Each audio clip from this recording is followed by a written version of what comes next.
Alright, you and I are diving into a world where a bustling, noisy city is just the start of something wild. A guy on his phone glances at a passerby, muttering about how he looks like a homeless beggar just wandering around the streets. But this supposedly homeless man is actually walking in peace, completely dazed and deeply confused by everything. He has no idea where he is or what these roaring noises in his ears are. This loud city is definitely not his old kingdom. He has zero clue how he got here, wondering if it is all just some massive illusion. But if this is an illusion, the crowds and sights feel far too real to ignore. Even in his confusion, he knows he needs to figure out where he is. But with all this deafening noise, he can barely even think straight. You see, he is the Emperor of Flames, a title so terrifying that merely whispering it could get you killed. Everyone knew him as the great King Yamra, a legendary ruler of absolute power. This king showed zero mercy and never shed a single tear. Though he walked in human form, his true nature was monstrous. Wherever he went, he left nothing but agonizing screams and rivers of blood. Nobody dared cross him once he earned the reputation of a literal god of death. He ruthlessly slaughtered the supreme leader of the Dark Path, Mim, and even destroyed the head of the demonic celestial cult. His overwhelming strength turned every enemy into easy prey. These legendary feats quickly made Yammer revered as the absolute pinnacle of martial arts. Whether he liked it or not, he became known as the god of martial arts. Today, those violent days feel like a distant dream. Though he once believed he would never escape the bloodshed, he still remembers a girl who always smiled warmly at him. He recalls the day she asked his opinion on her dress, but Yom honestly could not understand what was so beautiful about some wild flowers. She would tease him for not knowing how to have any fun. To him, true joy was a strange concept, just relaxing and enjoying life for no reason. But maybe, one day, he would understand.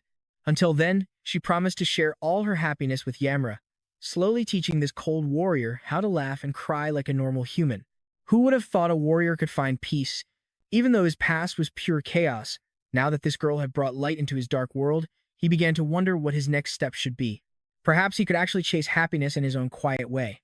He did not need some dramatic reason to smile or shed tears. He simply chose to live a peaceful, happy life from now on. He suddenly felt a strange sensation, like ascending to immortality. It was as if he was transforming into a divine entity, rising to the heavens after reaching his absolute peak. Yet when Yammer closed his eyes, he woke up completely naked inside a dark cave. Talk about confusing. He definitely had not ascended to the heavens. Had he fallen victim to some stealthy illusion spell? Regardless, he needs to get out of here fast, but how? First, he must figure out how he even got into this place and somehow find his bearings in this weird environment. Just then, he senses a massive creature lurking right behind him. Meanwhile, outside, a group of armed soldiers gathers near a glowing red portal, with strict orders to report any suspicious activity immediately. Their mission is simple: enter the gate and return safely. It is supposed to be an A-class portal, but the silence inside is eerie. When one rookie points this out, a veteran snaps at his ignorance. In these high-level dungeons, some monsters are incredibly smart. Besides, it has already been 5 years since that tragic incident from the past. Back when the Elite Zero Guard team was suddenly ambushed, they ran into a massive horde of monsters deep inside the portal and were completely wiped out. But before the squad can discuss this further, someone whispers for silence. A giant beast is lying right ahead, and any sound could wake it. The soldier freezes instantly. He had not even sensed its presence a second ago, and now it is right there. He nervously wonders if this high-level monster has been playing dead this entire time. Suddenly, the team leader tenses up and yells for an immediate retreat. He decides to hold the line himself, desperate to buy time so his squad can escape alive. But as they run, they stumble upon a pile of dead A-class monsters. It is an absolutely shocking sight. Every single beast inside has already been slaughtered. They decide to report these bizarre details later. After sending the update to the team outside, one of them wonders if the monsters turned on each other in some kind of brutal internal conflict. The leader shakes his head. Even if they fought, it is impossible for a powerful Cyclops to be taken down like this, especially without high-tier magic. He suspects another guild secretly entered beforehand and completely cleared the place out. Lately, every major guild has been desperately targeting high-level portals, but they have to wonder, is there really any guild in South Korea capable of pulling off something this insane? Let's look at this carefully. This is where the puzzle pieces start coming together. When Yomer woke up, he found himself lost inside a massive cave, totally surrounded by a horde of growling monsters. He wondered why these pathetic beasts, which he easily crushed with a single punch, were even trying to fight him. Fortunately, he quickly located the exit and made his escape. Our hero wonders if there is something hidden in these dusty ruins. As he wanders, he finds some abandoned clothes. He is in a completely foreign world, surrounded only by thick dust and shattered buildings. He spots the skeletal remains of people who died here long ago. There are absolutely no signs of life nearby. This strange energy reminds Giamra of his past encounters with fanatics from the demonic celestial cult. Back then, those dark mages attempted to unleash forbidden magic banned by society. The corrupt power lingering in the air right now feels exactly like that dark energy from his past. With his godlike power, purifying this dark magic would be easy, but he cannot just throw his skills around in an unfamiliar territory. Yumar decides his top priority is simply finding a way out. He decides to head toward the faint trace of corrupted energy he senses nearby. Speeding away from the red portal, he enters the city, where news broadcasts blare about newly awakened hunters. The situation remains incredibly chaotic since the latest portal outbreak. Over in the United States and China, they have yet to discover any new high-level awakenings. Global leaders are actively discussing the mysterious portal that suddenly opened in Korea.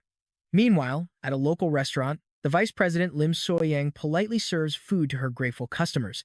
Just then, a familiar face walks in. Lim instantly recognizes him, as it has been a while since his last visit. The man is Baek Yoon-ho, the powerful leader of the Awaken Association. He orders a warm plate of food to start. Lim notices how exhausted Yoon-ho looks and asks if he is doing okay. He sighs, asking if she has seen the latest news.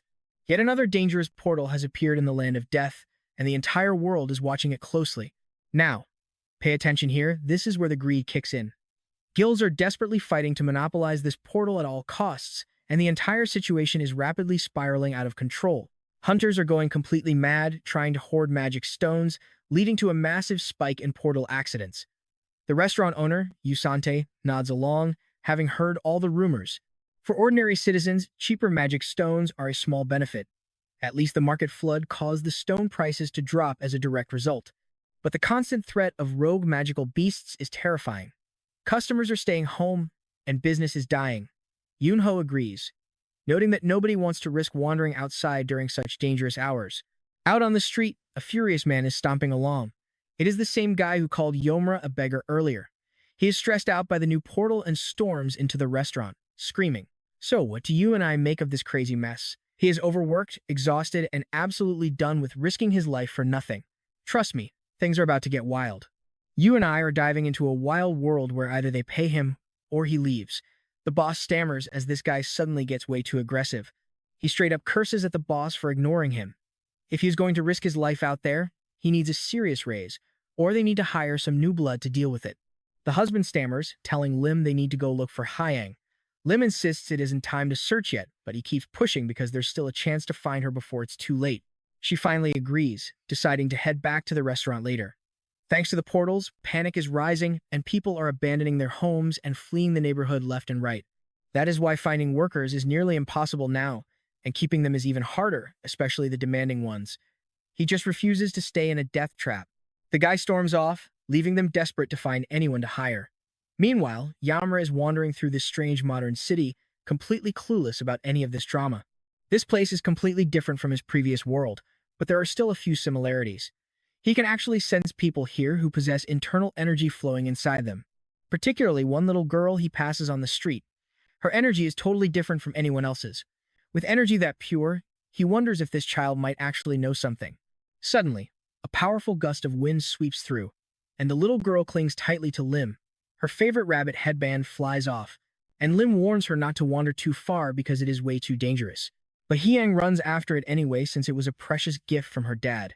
She grabs it, feeling relieved for a second, but suddenly a speeding car rushes right toward her. Lim watches in absolute horror as her daughter stands frozen in the car's path, screaming in panic. But right before impact, Yamra leaps in, grabbing her and saving her just in time. He asks if she's all right, gently warning her how dangerous that was. Lim rushes over to embrace her safe daughter, tearfully stammering out her gratitude to our protagonist, completely overwhelmed on how to ever repay him. He tells her it's fine and that he's just glad the girl is safe. Since Yamra secretly channeled his energy into Hyang to stabilize her nerves, she should be perfectly fine now. Lim asks if he is injured too, suggesting they go to the hospital just to be sure. Yamra is about to say he is perfectly fine when suddenly a loud, rumbling sound echoes. Pay attention here, his stomach rumbles insanely loud because he has not eaten in ages. That is when Hyang tugs his clothes, telling him her dad is a chef who can make them a meal. Lim agrees with her daughter, insisting he should at least get a warm meal before leaving. Since he saved her child, treating him to dinner is the absolute least she can do. He politely declines, saying it was just a simple gesture, and he does not need any reward. But after they insist a little more, Yamra finally gives in and accepts their warm offer.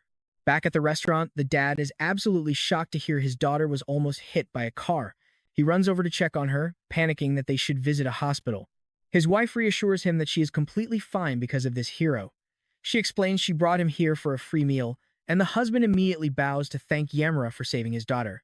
He offers Yamra as many free meals as he wants, urging him to sit down. The little girl giggles, reminding him of her dad's golden rule, never make a mess while eating. Yamra notices his own clothes are pretty filthy too. Seeing this, the friendly chef suggests he wash up first while he prepares the food, even offering him some clean clothes to change into. The chef offers some clothes that don't fit him anymore, figuring they'll be a perfect match for Yamra's build.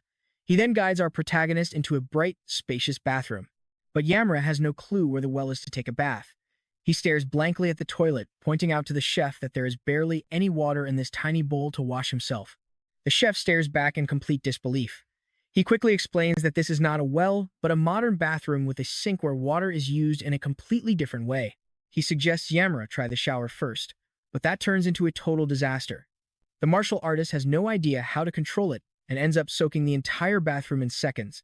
Yamra is completely baffled by how water can shoot out of a snake, but the chef laughs, explaining it is just a shower hose. After some struggle, the chef helps Yamra get cleaned up. He gently asks where Yamra is from, knowing it might be a bit intrusive. Our hero wonders how on earth he can explain his bizarre situation. He decides to tell them that he lost his memories. He clarifies that he remembers some things, but has absolutely no idea where he came from or where he used to live. The couple suddenly understands why he was dressed so weirdly. They assume he must have emerged from one of those mysterious portal caves that suddenly started appearing all over the world. Even now, nobody knows what these portals actually are. They are just strange, door-like spaces that randomly appear and vanish out of nowhere. Sometimes, people get sucked inside them, losing their memories as a result. They end up completely isolated from humanity for a long time before they finally find a way back. In bad cases, they forget who they even are, losing all normal social skills. That is exactly why society refers to these poor souls lost in the portals as the isolated ones. Either way, they can explain more later. For now, they want Yamra to eat before his meal gets cold. He thanks them, but honestly, he has no clue how to eat this. Looking at the crazy colors, this dish does not exactly look safe to eat. Staring at the plate, he's instantly reminded of the harsh, toxic water he had to drink during his brutal training days. To survive back then, he had to endure pure hell, even drinking filthy, blood-stained water. The chef watches him, completely confused as to why Yamra is just staring at his plate. You and I both know how intimidating weird food can look. Little Hyang shows him how to eat it, twirling her fork and bringing a bite right up to his mouth to try. And wow, the taste is absolutely mind-blowing. Despite its weird look, the flavor is incredible. He never imagined he would taste something this delicious in his entire life. The chef apologizes, wishing he could have offered him something even better. Lim promises a grander meal next time, but Yamra assures them this is amazing and asks for another plate. He happily stuffs himself before standing up to leave, thanking them with a very full belly. They tell him he is welcome anytime, but then Yamra spots a help wanted sign on the door. He points to the sign and asks what it means. The chef explains that they are desperately looking for someone to make food deliveries. Their old workers kept making crazy demands, so they need to hire someone immediately. Yamra asks if the job provides free housing and food, and the chef confirms that some places do hire for survival. He realizes he desperately needs a place to sleep tonight, just like his early days in the old world. This opportunity feels like perfect timing. By working here, he can slowly adapt to this strange new world. Yamra asks if he can take the job, shocking the chef. He would love to hire him, but the legal paperwork for an isolated person is incredibly messy. But Lim steps in, arguing that this man saved their daughter's life. They have to help him in his time of need, especially since ordinary citizens can legally act as guardians for the isolated. The chef agrees as his wife insists this is fate. They will secure his identity, and trust me, you and I are going to love seeing him become a delivery boy. Let us dive back in as the family agrees to everything, and Kango finally takes the deal of a lifetime. He introduces himself as Kango, completely shocking them because he is over 30. Even though he looks way younger, they are actually the exact same age. The couple introduces themselves, deciding it is time to drop the formal talk. As the two keep talking, they reach a smooth agreement. It turns out the name Kanga was actually given to him by a girl in his original world. She hoped he would be someone who could give names that always bring a smile. He teased that she had zero naming talent, but she insisted it was perfect. Kango ended up using it anyway, and that became his new name. Time passes, and Kango takes a moment to sit and meditate. The place where he is staying is absolutely packed with pure energy, filled with things he never could have imagined back home. It is a truly magical world, full of absolute wonders. While he is in deep meditation, you suddenly open the door, surprised to see him awake at such a late hour. Even weirder, he is sitting in pitch darkness without a single light on. Kango explains he could not find a candle, making you realize that this guy has absolutely no idea what a modern light bulb is. He flips the switch, instantly flooding the room with bright light. Kango is totally blown away by how quick, simple, and functional it is. Lim arrives, also shocked to see the main character awake so early. They exchange greetings, and Kango wonders why she's cooking, only for her to explain they are prepping for work. They have a mountain of chores to handle first thing. When Kango offers to help out, you can only smile, telling him he should honestly just rest a little bit longer. He apologizes for giving him tasks other than deliveries, but Kango does not mind at all. He genuinely wants to repay the incredible kindness they have shown him. So you ask him to handle the cleaning and hand over a vacuum cleaner. Seeing Kango looking completely lost, you start explaining how this machine uses air suction to swallow up dust at the simple press of a button. Just apply it to the floor and push, it is not that hard. But watch closely here, because Kango somehow gets himself completely stuck in the vacuum. His hair gets sucked right into the machine, leaving everyone panicked and asking if he is alright. He stammers that he is fine, letting you breathe a sigh of relief. That strong suction is no joke. It makes you wonder if he can even handle this simple chore. But since he seems incredibly determined to help, you head back to the kitchen and leave the cleaning to Kango. He knows he needs to clean, but this strange device feels way too dangerous. Maybe using a tiny bit of his martial powers would be a much safer bet. So, Kango unleashes his energy, instantly gathering all the dust in the room. He grabs a water bucket and uses his powers once again to perform a flawless water clean sweep. Once finished, he decides that should be good enough. When you show up to check on the progress, Kango proudly asks for your thoughts on his unique cleaning style, but you are just trying to process what on earth he just did. It was obvious he had just used some kind of supernatural ability right in front of you. The main character says he was simply controlling the water, leaving him confused when you ask if he is a high-level awakened. Kango has absolutely no idea what that term means. So you explain that these are people with special powers that started appearing after the first portal opened 25 years ago. It is driven by an energy called aura, allowing things like telekinesis or elemental control. Depending on how well someone can control this aura, they are ranked into different power tiers. The higher the tier, the more insanely powerful they become. Since you used to work as a gatekeeper for awakened ones, you know Kango's aura is massive. Frankly, it feels like a total waste for someone this strong to be washing dishes in a restaurant.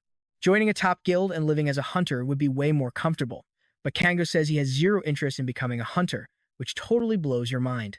A high-level awakened is basically like a noble, but Kango replies that if that is the case, he wants absolutely nothing to do with it. He had all the fame, wealth, and honor in his past life, yet none of it mattered. Now, pay attention, this is where the truth about his memories finally comes out. He admits he used to live in a completely different world. One day, he simply woke up right in the middle of what people here call a dungeon portal. After escaping, he wandered into this area guided by pure energy, which is how he coincidentally saved Hyang from getting run over by an iron carriage. Hearing this, you can only respect his perspective. Kango is not trying to lie to anyone, and he sincerely apologizes. He feels like he should have been completely honest with them right from the start.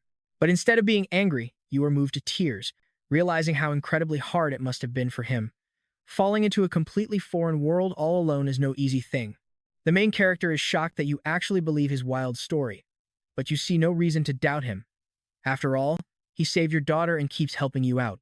They agree to keep his identity as an unregistered citizen secret for now. As for his crazy powers, they can worry about that later. His new life is definitely going to be different. Meanwhile, over at the support unit, chaos is breaking out as a woman bursts into the office screaming for Sun Jinho. The Unit 1 support agent, Sun Jinho, wakes up with a start. She demands to know if he stayed up all night again, warning him he is going to literally work himself to death. Inspector Kim Yangi from Unit 2 gives him a massive scolding. He asks what she wants, and she questions his recent actions, prompting Sun to stretch and blame the ongoing case of Portal A012819. He has no clue how they are going to explain this mess. Kim hands him the files on that portal, reminding him he is still supposed to be hunting down the level 0 awakened. In reality, the president ordered the case closed, and the director personally sent over an official document to wrap things up. Sun cannot believe they are actually being told to stop searching for this awakened. He is absolutely furious, failing to understand why they would just drop it like this, especially when they are so close to finding a level 0. Continuing the search means going directly against the director, but some believe this is their ultimate chance to make a move. Securing this awakened could stabilize Korea and put them on par with the global powers. Still, Kim wonders what they will do if they cannot even employ this person. But Sun is absolutely positive they will find him. Seeing his intense determination, she relents, offering to deal with the director while he handles the investigation on the ground. Sun asks if she is heading out to grab some food, and she nods, mentioning she has some plans lined up right after. She's finally having a meal with her younger brother after a very long time. She invites Sun to come along, but he politely declines, opting to just grab a quick bite from the nearby convenience store. Kim herself is still undecided on where to eat. She recently heard about an incredibly popular restaurant nearby, though she has not actually decided on the exact location yet. She heard of this spot from leader Yunho, who is dead serious about food. And trust me, we are going to find out if it is worth the hype. Alright, let's dive into this story as Kinam finally agrees to visit Sun's favorite spot, a legendary Chinese restaurant called the Spring Pavilion. Her brother, Kim Youngjin, had wanted to take his beloved sister there for ages. He was super excited to return and taste those incredibly delicious dishes all over again. Mong was totally shocked because she normally hated food like this, but she just laughed it off. It was a rare, special meal they could finally enjoy together. She secretly planned to treat her little brother to an expensive feast after so long. Together, they walked into the restaurant that Yuno had highly recommended. If he praised it this much, the food had to be amazing. Just then, Lim greeted them, asking if they wanted a table for two before explaining their self-service setup. She led them straight to their table, telling them to call her when they made their choices. They sat down and eagerly started scanning the menu options. They settled on ordering the classic black bean noodles. But when Lim came over to take their order, Kim almost choked seeing the hilarious face Mong made at Lim. It honestly looked like he was shamelessly flirting with her. Sure, she knew her brother was a social butterfly, but this was on another level. Meanwhile, Mang asked about her. Dealing with dungeons was always a mess. She admitted that the current situation was giving her one massive headache. Ever since that recent incident got leaked, they had been swamped. If they failed to find that level 0 awakened, the association planned to push deeper into the dungeon to save their reputation. If they failed, the association's image would tank. The director wanted to sweep it under the rug, but he forgot her colleague's son was a determined support division member. That guy was absolutely obsessed with finding this mysterious awakened. Mean figured his sister's life was stressful, and closing the case as ordered would certainly make things simpler. But taking the easy way out wasn't their style. Suddenly, Kim gasped and whipped around with wide eyes, completely startling me with her sudden, intense reaction. Now pay close attention, because she suddenly senses a terrifyingly powerful aura exploding from that quiet man in the restaurant, something she absolutely didn't feel just a second ago. It was clear that Kango had detected her scanning him, yet he could still unleash that massive surge of energy in a mere split second. To suppress that much raw energy so instantly seemed impossible. If her gut was right, he was easily an A-class, powerhouse, or maybe even that level 0 awaken they desperately needed. Before long, Lim served their steaming bowls with a bright smile. They thanked her as she walked away, but despite the delicious food, Kin was completely lost in thought. Maybe her mind was playing tricks because she was starving. Finding a level 0 awakened in a random noodle shop was absurd. She suddenly asked her brother if he was joking, scaring Mong into thinking she hated the meal. But she was actually thrilled by the delicious taste, still shocked that she had never visited this amazing place until today. As they laughed and kept praising the dishes, they caught Kangzo's attention. It seemed there were other people with high spiritual energy in this modern world.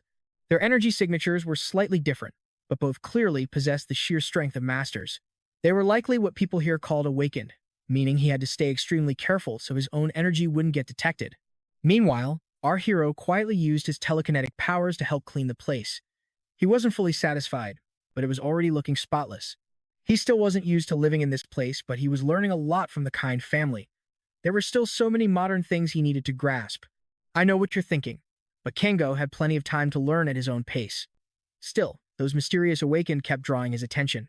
Suddenly, a loud and unexpected roar echoed, making Kengo rush out in pure concern. There stood Yuno, and when Kengo asked about the noise, Yuno pointed out that it was just his delivery motorcycle. He explained it was a motorcycle, a vehicle commonly used here. Since it was for his job and fast deliveries, one had to be well prepared to ride it. So while Kango couldn't ride it yet, Yuno promised he could get his license soon. For now, our hero simply accepted the helmet handed over to him. Yuno warned him that these mechanical beasts were incredibly fast and dangerous, making safety gear absolutely essential. Kango laughed, comparing it to a cavalry helmet. Before climbing onto the passenger seat, Kango remarked that it felt exactly like riding a horse, making Yuno chuckle. He agreed, but warned him that this machine was far faster, so he better hold on tight. After a moment, Yuno asked if Kango was doing okay with the wild movements of the bike. Kango asked if this fast ride was how they delivered food, and when Yuno teased if he was scared, Kango just laughed. He couldn't possibly meet the delivery times on foot, and Yuno agreed there was simply no faster way to get the job done. But secretly, our hero felt this noisy machine was actually way too slow, thinking he could run to their destination faster on foot. After driving a bit, Yuno suggested they take a quick break at a nearby stop. He pointed to the massive apartment complex ahead, calling it the Blue House. Explaining the layout, Yuno showed him how the complex numbers were organized for their future drop-offs. With so many families living stacked on top of each other, Kango was genuinely puzzled. Knowing that dangerous monsters roamed around, he wondered how people could feel safe living in such vulnerable structures. Yuno admitted it had some risks, but the city barriers kept the monsters completely out of the residential sectors. 25 years ago, demonic beasts made the land unlivable, forcing many to flee. However, humanity soon discovered the power of mana stones, using their energy to erect massive barriers and keep those monsters at bay. Mana stones are glowing gems harvested directly from slain beasts. Possessing pure, raw power, they quickly became the world's primary alternative energy source. Because of this energy, technology advanced rapidly, though lingering dangers still require constant vigilance. Changing the subject, Yuno offered a cold drink to Kango, assuming he must be incredibly thirsty. Our hero jumped at the loud crack of the opening can, but Yuno just chuckled and urged him to take a sip, promising he had never tasted anything this sweet. Kango hesitated as he held the strange can, half terrified it might actually be that delicious. Still, recalling how mind-blowing the restaurant's food was, he decided to take the risk. He anticipated something great, but was completely unprepared for the actual taste. Taking a slow sip, he froze as an explosion of pure sweetness enveloped his taste buds. A wave of absolute refreshment washed over his entire body, lifting all his heavy burdens. After agonizing over his training for days without end, this was like finding pure paradise. He couldn't even compare this flavor to the legendary Gong Chong Soyu from the Ice Palace. Seeing Kango stunned into silence, Yuno smiled and asked if it cured his indigestion. Our hero was deeply awed by the mystical power of this soda. Having caught their breath, it was time to climb back on the motorcycle and hit the road. So, that is where we leave things today as Kango prepares for his fast-paced delivery life, leaving us incredibly hyped to see what crazy adventures await him next. Alright, you and I are about to see a protagonist who actually wants to make food deliveries on foot. His boss completely freezes in shock, knowing the food will get freezing cold. Delayed deliveries mean angry customers. But Kango confidently assures him there is nothing to worry about because, honestly, he is way faster than any bike. Even with you looking completely stunned, he stands his ground. Thinking it over, it actually made sense. If Kango really possessed power above an A-class awakened, then anything was possible. Kango simply tells him to have a little faith. So they decide to run a quick test. Yu hops onto his motorcycle, asking if Kango remembers the way back to the restaurant. When Kango nods, Yu decides to see what he is truly made of. It was a race to prove his words. Yu would take the motorcycle while Kango went on foot. If the runner actually beat the machine, Yu would let him do the deliveries without a bike. Now, there is a reason Kango was once called the Emperor of Flames. It all comes down to his legendary technique, the invisible body art. True to its name, his enemies would only catch a glimpse of a fading shadow before their breath was taken away in a single second. After outgrowing his title as the ultimate savior, he became feared as the god of death. Kango had reached a transcendent level of cultivation, upgrading his movement to the invisible vacuum body technique. With a sudden burst, he takes off, dashing past pedestrians like a literal blur. It is not just about masking his movement. He is completely merging with his surroundings, rendering his entire presence virtually undetectable to the human eye. This technique does not just buff his strength, it grants him godlike agility. Combining this skill with his lethal martial arts elevated him from the god of death to the god of martial arts. Meanwhile, Yu finally pulls up to the destination, scanning the street and wondering where on earth Kango is. Now watch what happens when Yu walks into the restaurant. He finds Kango already sitting there with his family, arriving way before the motorcycle. Lim mentions that Kango actually got there 10 minutes ago. Shocked but true to his word, Yu agrees to let him do deliveries on foot. But there is still the matter of the awakened evaluation. Yu urges Kango to take the test immediately, burning with curiosity about his rank. Before long, they head straight to the awakened agency. Stepping inside, Kango is utterly amazed by the massive crowds of people. Since he recently emerged from a dimensional portal, he has a mountain of administrative paperwork to clear first. A helpful assistant offers to guide them through the process. Since Kango has no identification or address, Yu steps in, telling them to register Kang as his surname and the restaurant as his home. It takes days of sorting through complicated and tedious paperwork, but luckily, Kango manages to secure his basic funding. Curious, Kango asks what the actual testing process is like. Yu explains that he will be given two spheres, with intense electrical energy surging directly between them. The more electricity that flows through your body, the lower your rank. But if you can block that energy, your class shoots straight to the top. Basically, a high rank depends on how well you control the energy flow. Kango asks if scoring high is actually a good thing, and Yu confirms it would change his life forever. An elite awakened is treated like a national treasure, guaranteed a life of luxury. Anyone else in his shoes would be dancing with joy at this golden opportunity. But Kango knows the hollow reality of fame and fortune. To him, they are completely meaningless. Human greed is a bottomless pit that can never be filled. Tired of the endless cycle of desire, he had walked away from the world entirely, choosing a peaceful, secluded life raising a child in a quiet mountain village. He refused to throw away his peace now. Kango realizes he just needs to suppress his internal energy during the test. And trust me, I know what you are thinking. He is a legendary martial master, but he has to ask where the testing room is. You can only sigh and guide him to the second floor elevator, leaving our hero absolutely amazed by a simple, self-moving box. Amazed that even a machine can speak, Kango finally steps off onto the second floor. There, he is greeted by a man named Park Suin, a lead instructor. As the team leader of the training unit, Park welcomes Kango warmly. It had been years since Park last encountered a returnee from the isolated zones. A decade ago, returnees were quite common, but as South Korea reclaimed its lost territories over time, the number of isolated survivors dwindled to almost zero. With the North completely lost, Kango asks what he means by that. But Park politely brushes it off, focusing instead on their immediate arrival at the testing site.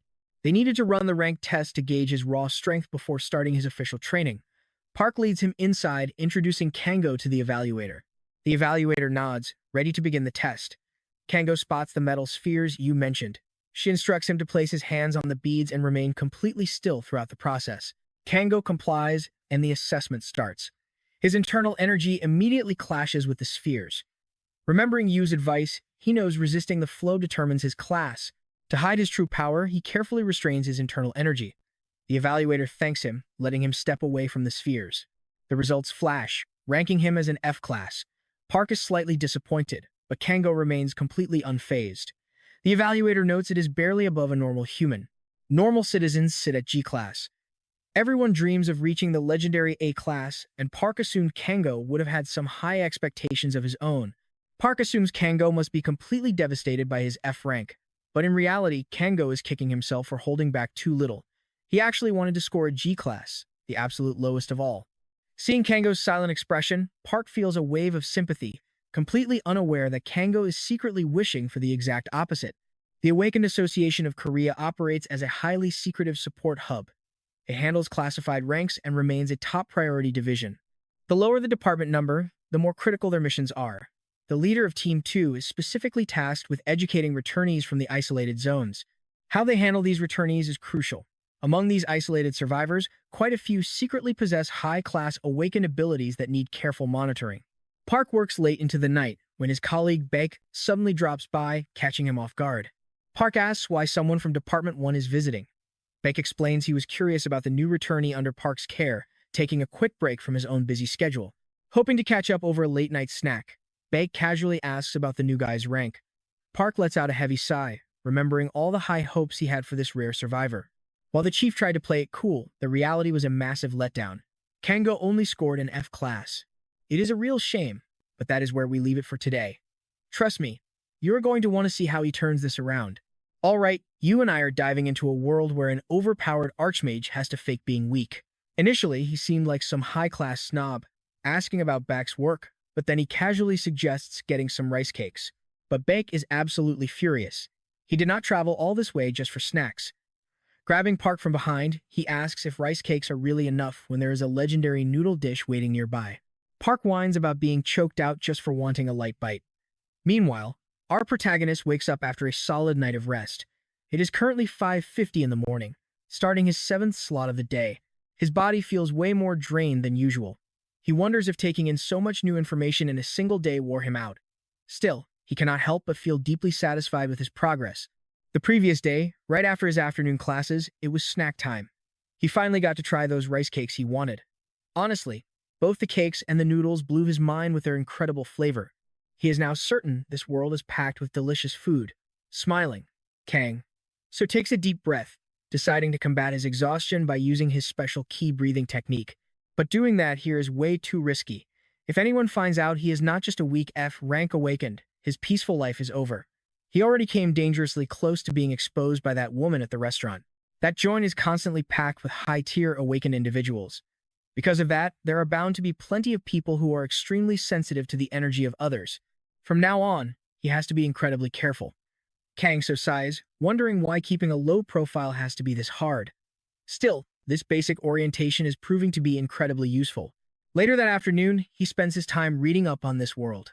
Instructor Park keeps teaching him, explaining the danger of red portals and the waves of monsters that pour out of them. Countless innocent people lost their lives in the past. During the final war, known as the Great Clash, humanity barely managed to defeat the monster horde after a brutal struggle.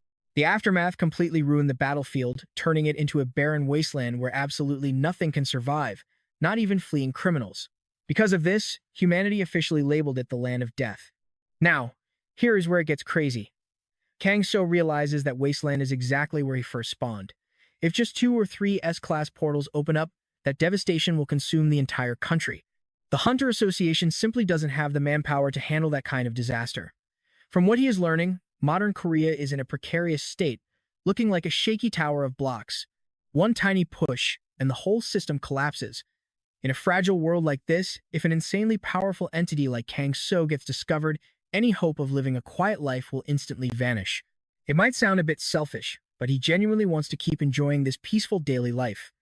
That means he absolutely cannot let anyone find out who he really is. Suddenly, Kang So senses a remarkably clean and potent aura nearby.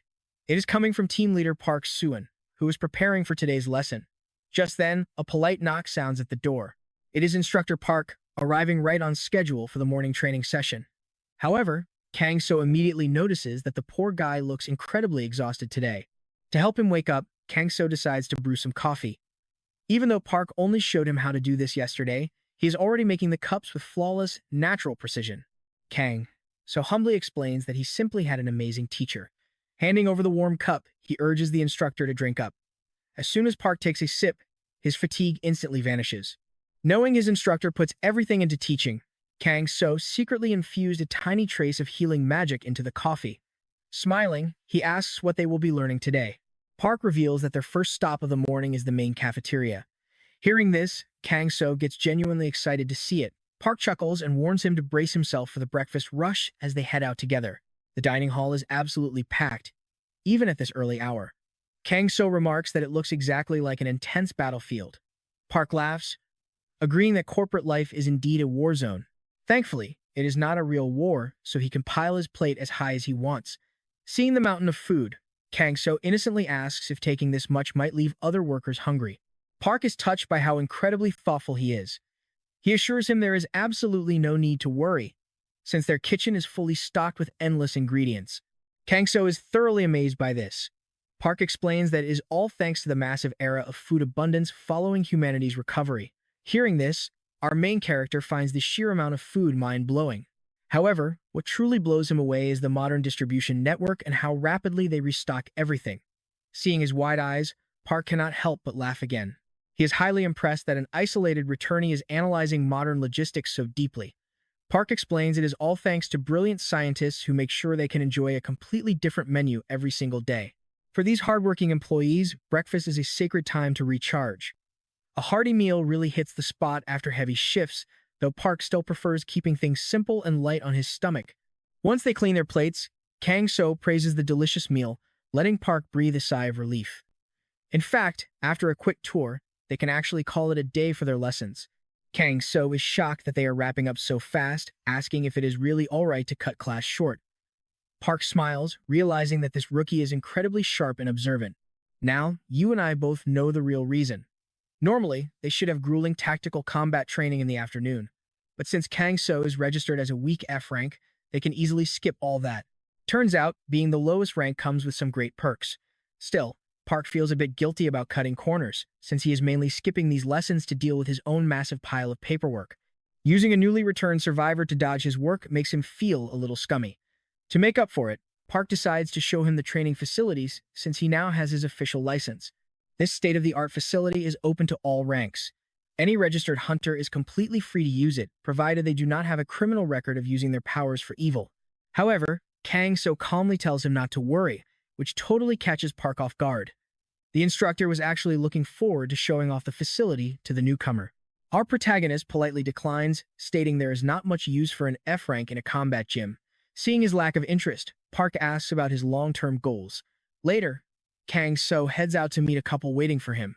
They ask about his official rank and are shocked to find out he is an F class.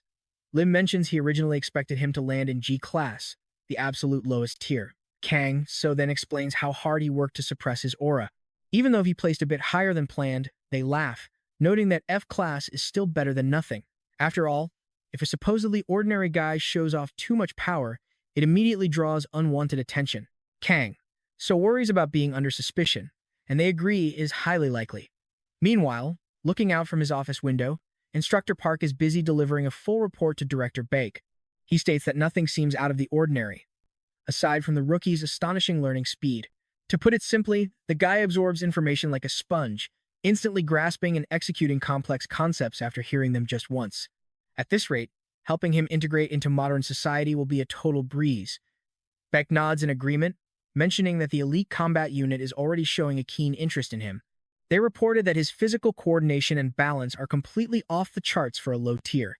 They even questioned if the assessment machine was malfunctioning, though Park confirms the system checked out perfectly. The machine leaves no room for doubt. Our protagonist is officially an F class. Even if he has potential to grow, his initial results firmly lock him into the lowest of tiers. Perhaps everyone is just extra sensitive because of his rare, isolated status.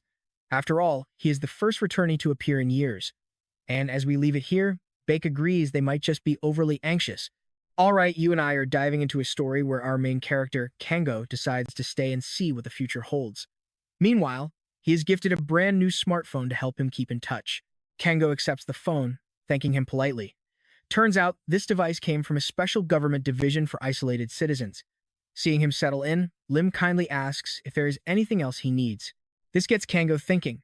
He realizes he actually wants to change up his look, starting with a fresh haircut. He had ignored it before, but most ordinary guys around here kept things short and clean. He did not want to stand out just because of his long, wild hair. Lim immediately agrees, saying a fresh style is exactly what he needs to blend in. She starts wondering what style would suit him, getting way too excited about his makeover, which makes the boss pretty nervous. But first, she needs to quickly prep the restaurant ingredients. The boss decides not to waste any more time and lets Kango handle her chaotic energy on his own. Without wasting a single second, Lim drags him out of the restaurant and heads straight to the hair salon. Once Kango is ready, they make their move. But when the boss sees the final result, he is completely blown away. Kango looks like a totally different person. The hairdresser did an amazing job, but suddenly, everyone in the shop starts staring. People on the street are turning their heads, whispering and wondering who this incredibly handsome guy is. He seriously looks like a top-tier actor, and everyone is instantly curious. They cannot stop praising his crazy model proportions and stunning looks.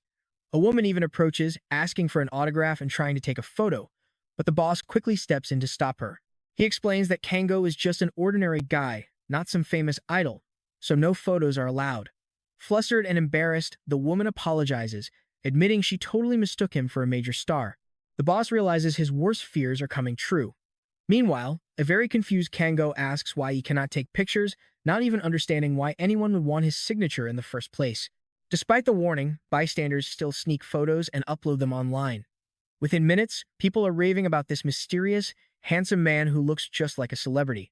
If this non-stop photography continues, it is going to cause massive trouble. The images will flood social media, things will quickly spiral out of control and his face will be shared all over the web. Now pay attention, because if Kango becomes internet famous, his dream of a quiet life is completely dead. There is no way he can hide his secret powers then. This is a future Kango absolutely wants to avoid, so he has to understand the danger. Fortunately, he agrees to lay low, letting the boss breathe a sigh of relief. Staying out of the spotlight is definitely the best move. The next day, the trio is back at work, but the restaurant is busier than ever because of Kango. His striking presence draws a massive crowd, making the local girls blush just looking at him. Yet, Kango keeps working calmly, ignoring all the extra attention. Luckily, the customers realize the food is absolutely spectacular, promising to become loyal regulars from that day on. Soon, Lim has to step outside and tell the growing crowd that the place is completely packed. Even though they cannot eat yet, the hungry crowd is determined to wait for a free table. She politely asks them to be patient, but things are getting chaotic. They are rapidly running out of food, so she suggests it might be better for them to return another afternoon. But these girls are desperate to get inside, mostly just to catch a glimpse of Kango. They are practically ready to push through when another woman suddenly steps out from the crowd. She introduces herself as Kim Jun, explaining she is there for the job opening. Lim welcomes her inside to chat, quickly realizing that this girl is highly motivated to start working at their restaurant. They had posted a help wanted sign in a hurry, and Jun is eager to take the shift. She admits she heard how famous the restaurant is getting and wanted to be part of the team. Naturally, she hides her real motive, wanting to get closer to the handsome new waiter. But as she walks in, Kango turns around, instantly sensing her presence. Let's pause for a second. Kango immediately senses an incredibly strong, striking aura radiating from this new girl. In this world, those with high-level powers are usually treated like absolute royalty. Lim asks Jun to start by helping serve tables and taking orders.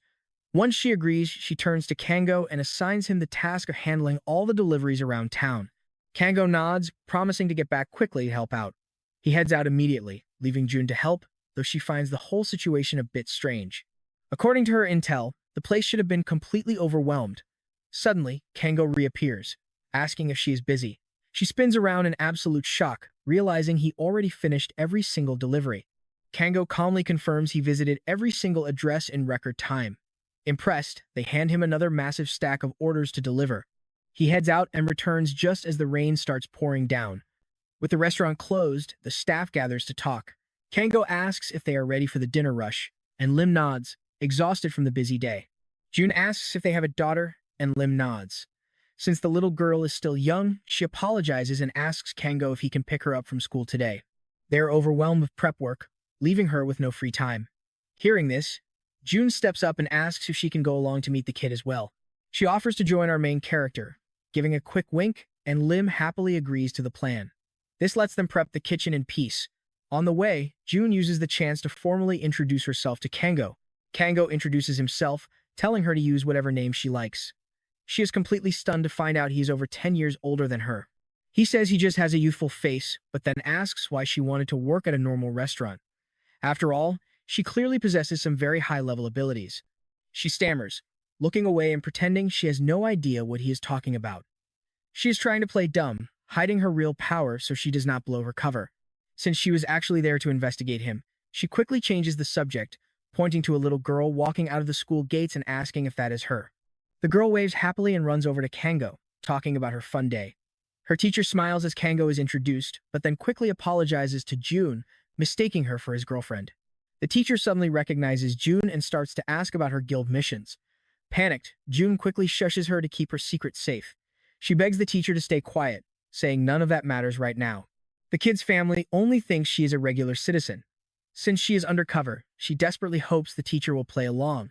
Finally, the teacher says her goodbyes and the little girl waves back. Kango bids the teacher farewell as well. As the three of them start walking home, Kango curiously asks if that teacher is actually a close friend of hers. Extremely nervous, she stammers out a yes, claiming they are just casual acquaintances. Kango notes they seem pretty close, but she nervously insists that is not the case at all.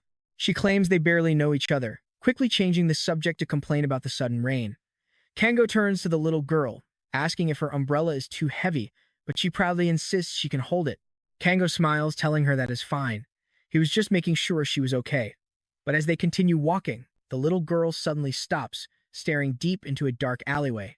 Pointing into the darkness, she pulls Kango along.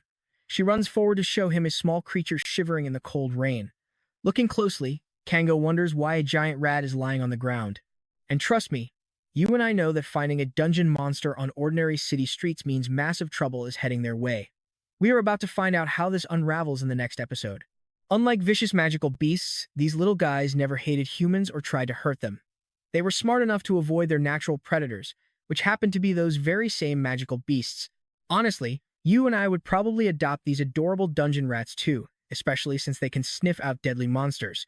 Judging by its nasty wounds, it probably followed its owner inside a dungeon and got left behind on the street. The little girl begged them to do something because she couldn't bear to let it die. Kango wants to help but knows saving it is a long shot. Still, she insists they can't give up while it is breathing, making our main character realize how cold his own perspective had become. He knew that clinging to breath didn't mean survival. Yet, looking at this creature reminded him of his own past struggles, slowly teaching him to cherish every single spark of life again. Finally, Kango agrees to bring the little creature along.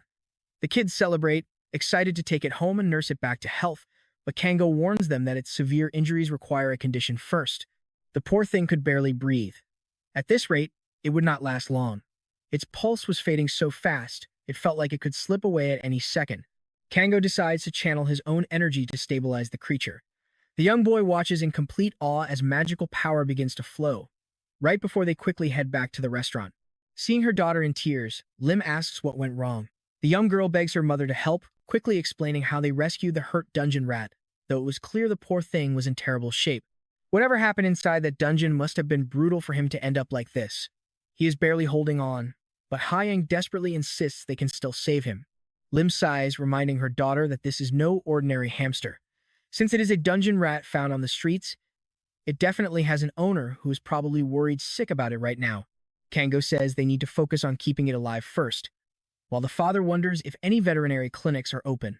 Just then, two unexpected customers walk right into the restaurant. He welcomes them inside to grab a table, but their eyes immediately land on the injured dungeon rat. The father explains that his daughter rescued it, and the men agree its condition is highly critical. Now pay attention here. One of the men gently touches the creature, realizing that the initial first aid actually kept it in surprisingly good shape. Fortunately, the worst of the danger has passed.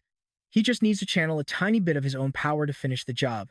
Kango knew this man was powerful, but this mysterious healing ability is unreal. Massive amounts of energy surround the man as he compresses it into pure healing magic. It is the signature power of a high-class healer, and the little rat finally stirs, bringing instant relief. Watching the whole thing, the companion smiles, impressed by the association healer's handy skills. The little girl beams with joy, praising the man for performing a literal miracle on her new friend. Kango realizes just how diverse and miraculous awakened powers can truly be in this strange world. Soon, the father watches his daughter lovingly tend to the little creature, keeping a constant eye on it. As time goes on, the small creature slowly begins to recover.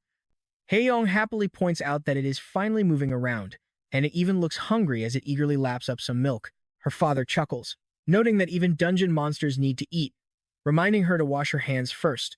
But suddenly, the rat begins squeaking wildly, darting back and forth in a panic. Everyone is confused by its sudden panic. Kango wonders if the creature is trying to tell them something. It keeps pointing in a specific direction, which is highly unusual for a masterless pet. The father quickly realizes the little creature is pointing directly outside. He suggests to Kango that they should probably follow it and see what is going on. Since Kango is incredibly fast on foot, he is the best person to go investigate. They can't just ignore the poor thing's desperate plea, and seeing her daughter sad is not an option, so Kango readily agrees. Honestly, something had been bothering Kango too. A strange, lingering energy was radiating off the dungeon rat. When asked about it, our hero explains that he can occasionally perceive hidden magical flows. Even though he does not fully understand it yet, Kango tells the rat to lead the way and show him where to go. Saying quick goodbyes, he dashes out into the night with the rat. Following its lead, Kango arrives at a spot radiating an eerie energy that feels exactly like his very first portal encounter. Meanwhile, trust me, this is where things get incredibly intense. Inside the portal, a group of cornered hunters is fighting for their lives against an endless horde of skeletons. The monsters are far too numerous. With only 4 hunters left standing, they are barely holding the line. Exhausted, their barrier mage apologizes, warning that her defensive shields are about to fail. Death feels completely unavoidable now. Still, the leader praises his team's brave effort, finding a strange peace in knowing they fought together until their very last moments. They weakly hope an S-rank hunter might magically appear to save them, though they know life is not some fictional comic book. If only they had a high-tier mage to turn the tide. Suddenly, the familiar squeaking of a dungeon rat echoes through the chamber.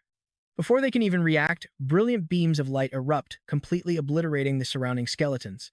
The hunters are completely dumbfounded. Just a second ago, they were entirely surrounded, and now this miracle happens. Those strange sounds from earlier finally make sense. Kango leaps into action, smashing skeleton after skeleton to pieces. He realizes that if he does not eliminate these smaller monsters immediately, the portal will remain open, so he must clear them out fast. He notices that the monsters' cores are concentrated inside their skulls. To stop their annoying regeneration, those heads have to be crushed completely. Spotting a discarded sword left by a fallen hunter, Kango picks it up. He wields the weapon to slay the monsters, honoring its former owner, before tracking the demonic energy deep into the ruins. An incredibly oppressive aura leaks from behind the giant chamber doors. As he steps inside, a booming voice demands to know his identity, furious that an intruder dared to enter without permission. There will be absolute zero mercy for anyone who dares to disturb its deep slumber. Only a brutal death awaits intruders. The beast lunges, but Kango just calmly analyzes it, casually mocking its bizarre, ugly appearance. Enraged that a mere mortal dares to insult its majestic form, the monster vows to slice him in two. Kango calmly wonders if crushing this beast's head will also stop it.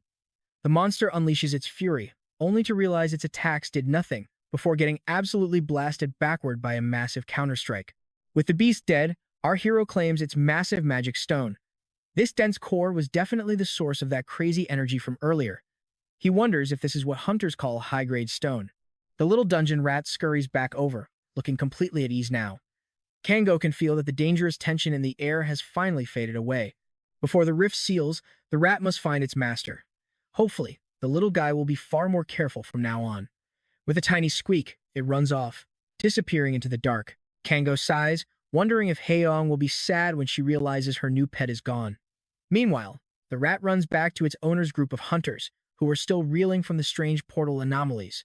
It was supposed to be a standard Class C dungeon, yet terrifying Class B monsters showed up instead.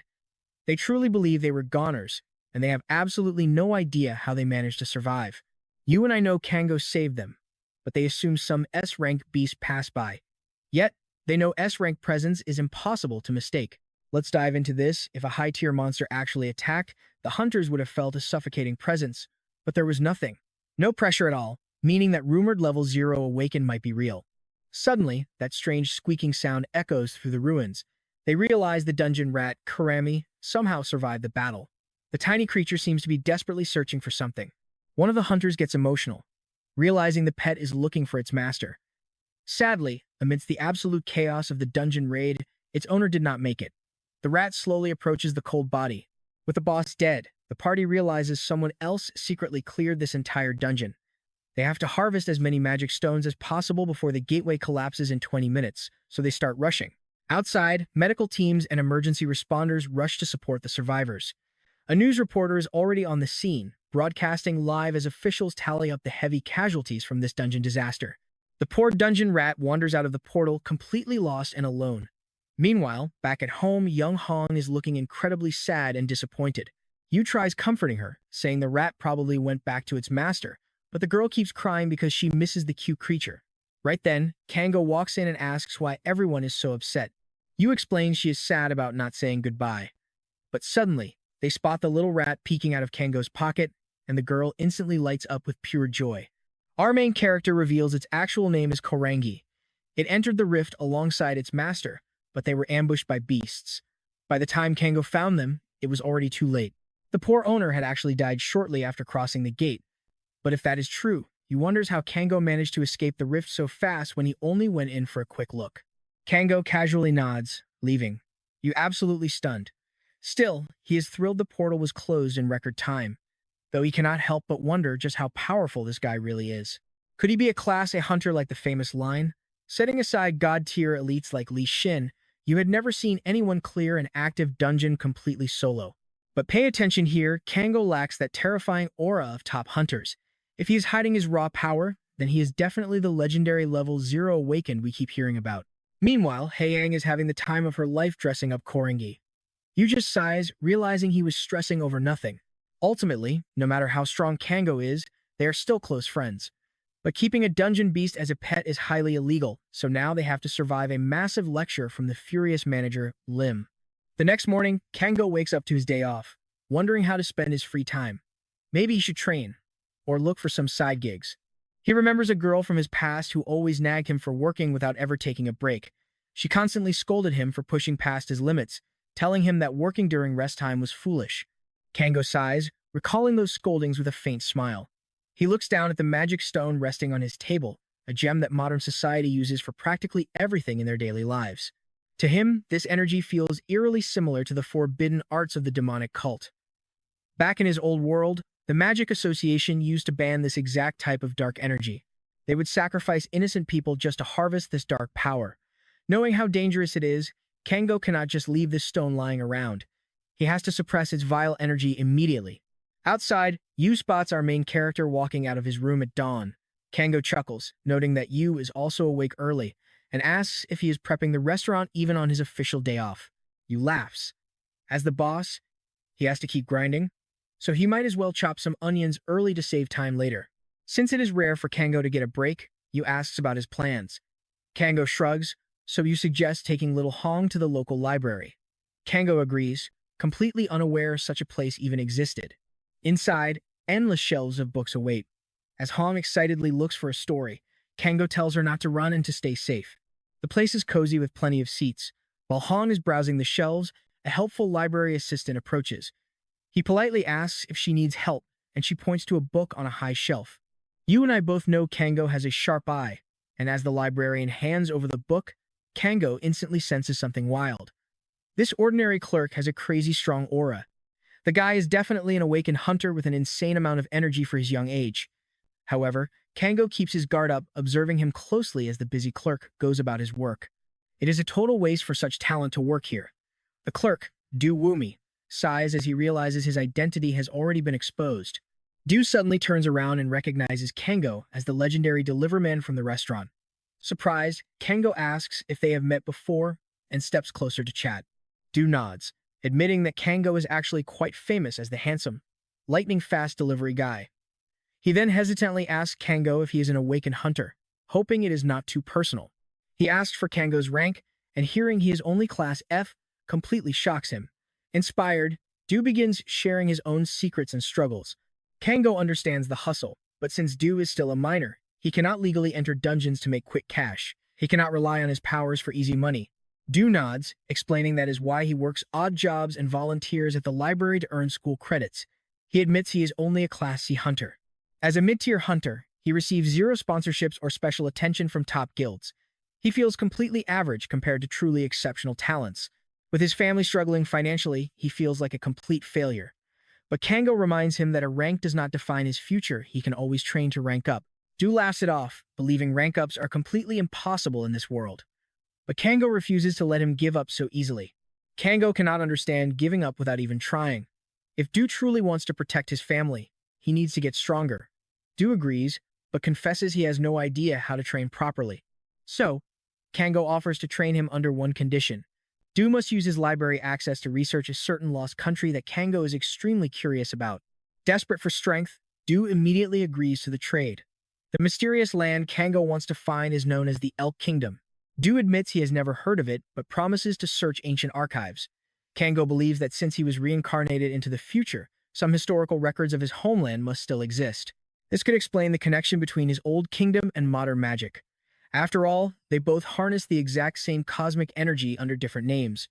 Du immediately jumps into the database, searching every historical era.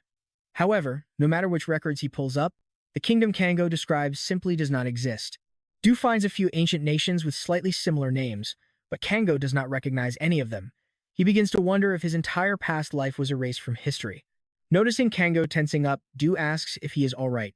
Kango snaps out of his thoughts, brushing it off and thanking him for the help. And that's where we leave it for now. He did not get his answers, but he is sure of one thing. You and I are diving into a mystery where Kango did not just time travel like he thought. Maybe those demonic fanatics drove him mad. Either way, how on earth did he end up in this bizarre world? Sitting at home, Kango remembers a strange family secret. His grandfather had kept a mysterious heirloom for ages.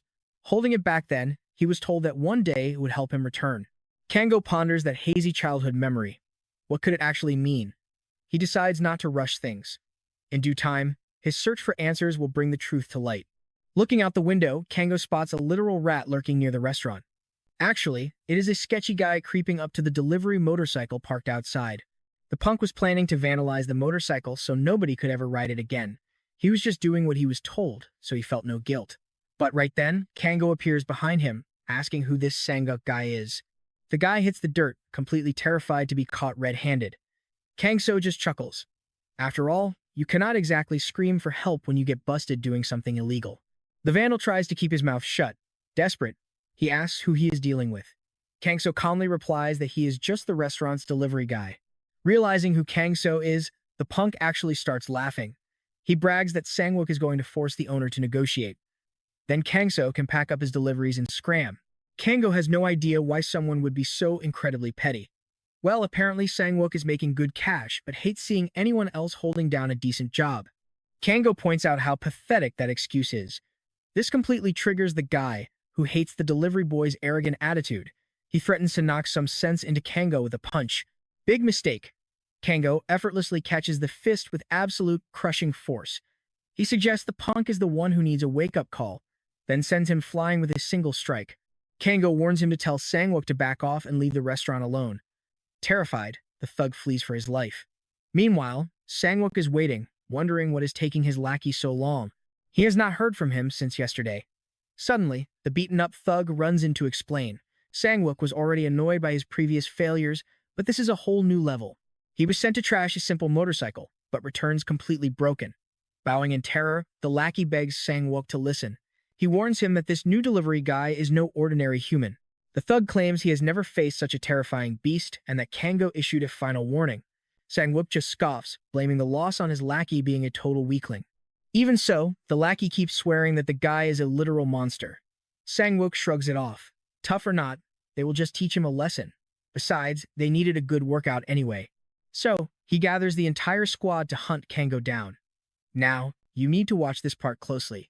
Kango heads out for a normal delivery, totally unaware of the armed thugs waiting to ambush him. Kango calmly asks where they will leave the empty dishes. The thugs just laugh, mocking him for being completely oblivious to the danger right in front of him. Looks like they will have to speak with their fists. Apparently, the delivery boy Aaron was beaten up because of Kango. Outraged, the thugs kick Kango's delivery container to start a fight. Kango asks if the punk from yesterday was this Aaron kid. The guy nervously nods, stammering that he tried to warn them. But Sangwook ordered this attack anyway. The thugs close in, shoving Kango and demanding he take off his helmet. But Kango reflects poorly on their boss. He has no intention of letting these punks off easy after ruining a customer's meal. He warned them to leave the restaurant alone, and now his crushing grip has the guy crying in pain. Kango decides it is time to deliver a real, unforgettable threat. Back at the shop, Boss Yoon asks why he took so long with the morning delivery, wondering if it was because the location was so far away. Kango just chuckles, replying that those customers simply turned out to be very hearty eaters. You and I both know what actually happened, but Yoon is just shocked to hear the customers cleaned up and loved the meal. Then Kango says there is something important they need to discuss. He asks the boss if he knows someone named Sangwook, and what kind of history the restaurant has with him. Yoon is shocked to hear that name. He explains that Sangwook was the previous delivery driver. The guy was incredibly lazy, yet constantly demanded more money. Yoon hates even thinking about him, but wonders how Kango knows him. Kango casually explains they had a little disagreement on the road, since the customer who ordered was one of Sangwook's buddies. Because they had some bad habits, Kango gave them a little scolding. Yoon is startled by how casually he says this, knowing Kango's insane strength and fearing the worst. Flashback to moments earlier. Kango unleashes a terrifying aura, dropping the entire gang with a single strike. Seeing this raw power, the thugs realize they messed with the wrong guy. Even as they beg for mercy, Kango refuses to let them off easy. He forces them to swear they will never mess with the restaurant ever again. He knocks them out cold from sheer terror. Kango notes he dealt with everyone except the main boss. The thug stammers that Sangwook promised to stay close by, but clearly abandoned them when things got real. Watching from a safe distance, a terrified Sangwook prepares to flee, but Kango has already locked eyes with him. Running is completely useless now. Sangwook bolts, praying he can escape, but despite his head start, He panics as Kango easily closes the distance. Shaking, he screams, demanding to know who this monster is.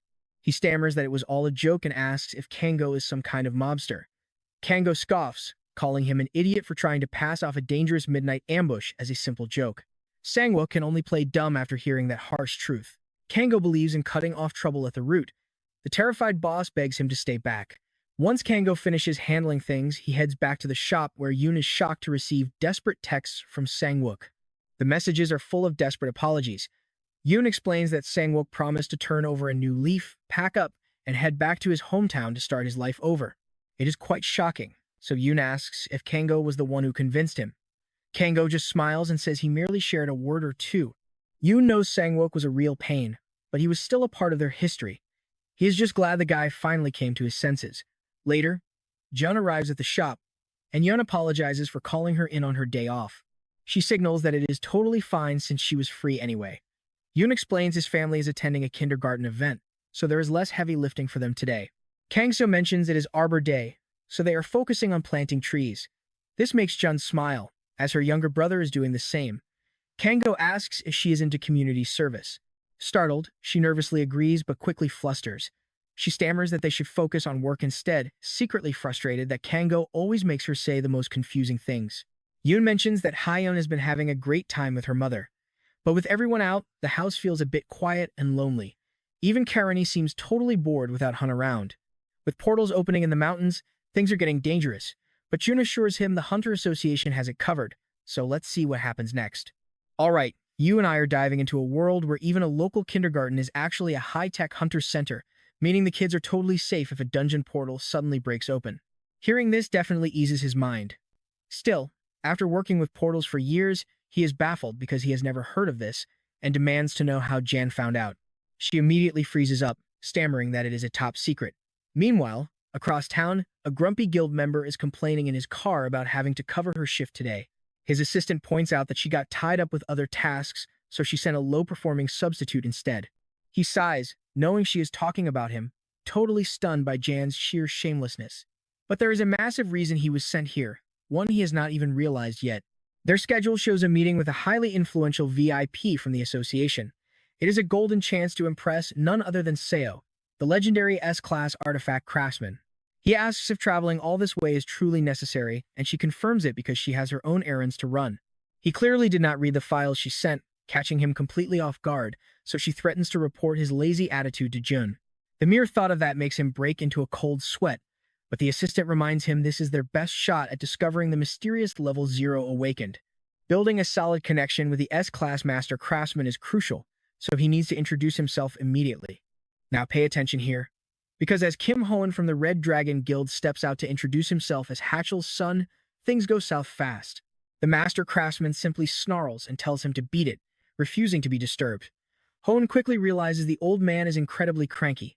A servant quickly apologizes for his master's harsh attitude. Hoen brushes it off, but wonders why Jan sent him here knowing how disastrous it would turn out. Instead of stepping up when it mattered, she sent her own brother while she basically played the role of a massive fangirl. Meanwhile, Kango hand-carved a precious little wooden bunny for Han to carry around, which absolutely makes her day. Unfortunately, the toy accidentally breaks at school, leaving her sobbing while the guilty classmates apologize frantically, not knowing what to do. Watching from a distance, Old Master Seo spots the sobbing child and steps in, confidently offering his expert skills to repair the broken toy. As he examines the wooden rabbit, he is stunned by the craftsmanship and calls his assistant to inspect this incredible find. The carving is so impossibly smooth and detailed that even he would struggle to replicate it, making him deeply admire this unknown master. He quickly uses his high-tier skills to restore the bunny to perfection. She happily thanks him while Hoen watches the wholesome scene from afar. Realizing the old master has a soft spot for kids, Hoen gets a brilliant idea to completely change their recruitment strategy. Now, let's pause for a second because Kango decides to treat himself to the most famous cake in the city. He steps inside, hoping there is still a slice left. Although the display is empty, the friendly baker smiles and reveals he saved the very last one just for him. Thrilled by the sweet gesture, Kango expresses his gratitude while the baker reminds him to keep it chilled if he is not eating it immediately. As he heads out, he passes a beautiful woman entering the shop, whose sudden presence makes the poor baker extremely nervous. Back home, Kango feeds Karangi, but the greedy little beast is still begging for food, forcing Kango to tell him to wait. Of course, the little troublemaker sneaks out at midnight to steal a snack, only to get instantly busted by his owner. Yu laughs, highly doubting the chubby creature could devour such a huge cake alone, despite the pet's desperate look of innocence. Just then, a surprise guest walks in. It is Hyuk, dropping by for what he claims is just a quick, casual drink. Noticing his unusually tense expression, they ask what is up, and Hyuk nervously asks how Yu proposed to his wife. He admits he has been head over heels for a beautiful, kind customer for 3 months, but fears a confession might make her uncomfortable. Lacking Kango's effortless charm and confidence, he feels entirely inadequate, but Yu reassures him that none of those shallow things actually matter. Before long, they both pass out drunk right at the table. Yu sighs at the mess, while Kango kindly offers his guest room for the night. Consider it payback for the delicious cake. After tucking him in, Kango sits down to meditate until Kurangi frantically alerts him to something strange. Expecting another greedy midnight raid on the fridge, he flings the door open, only to find a tiny cake-munching fairy sitting inside. The following morning, the entire group interrogates the tiny intruder. Introducing herself as Dosen, she tearfully apologizes, leaving you puzzled by a flower spirit's presence. These spirits usually only eat honey, meaning the sweet cake lured her in. They explain that these harmless creatures actually originate from dungeon portals. When dungeons break, various entities cross over. While monsters are wiped out, peaceful spirits often slip through unnoticed. Many harmless spirits actually coexist peacefully and help humans. Kango compares them to Kurangi, and Yu agrees, though some can still be troublemakers. Taking pity on her, Kango lets her off the hook, provided she never steals their food again. Dosen eagerly promises to behave, explaining she only stole because of hunger. Yu realizes she needs a job, but doubts if flower spirit fits restaurant work. Hyuk suggests she help at his bakery. In exchange, Kango offers to act as Hyuk's personal fitness trainer. Lim highly approves, noting that a buff physique is a guaranteed way to make his crush's heart skip a beat. And trust me, looking at his current shape, Hyuk is completely embarrassed and knows he desperately needs the help. Kango reassures him they will reach his goals together, cementing a great deal of mutual support. Soon after, the group heads out into the city. All right, you and I are about to check out a story with some major secret plans brewing. Kango wonders why they are keeping this shopping trip from Yu and his daughter, only to find out Yu's birthday is in 2 days. Lin really wants to pick out a great gift, but she is completely hopeless at shopping. Luckily, June eagerly steps in to help her find the perfect present. She has never gone shopping like this before, so she is super excited. Plus, having Kango tag along with Jan makes it feel almost like a real date. That is why Lim begs Kango to keep this whole trip a secret. The plan is to buy the gifts and stash them secretly in his room.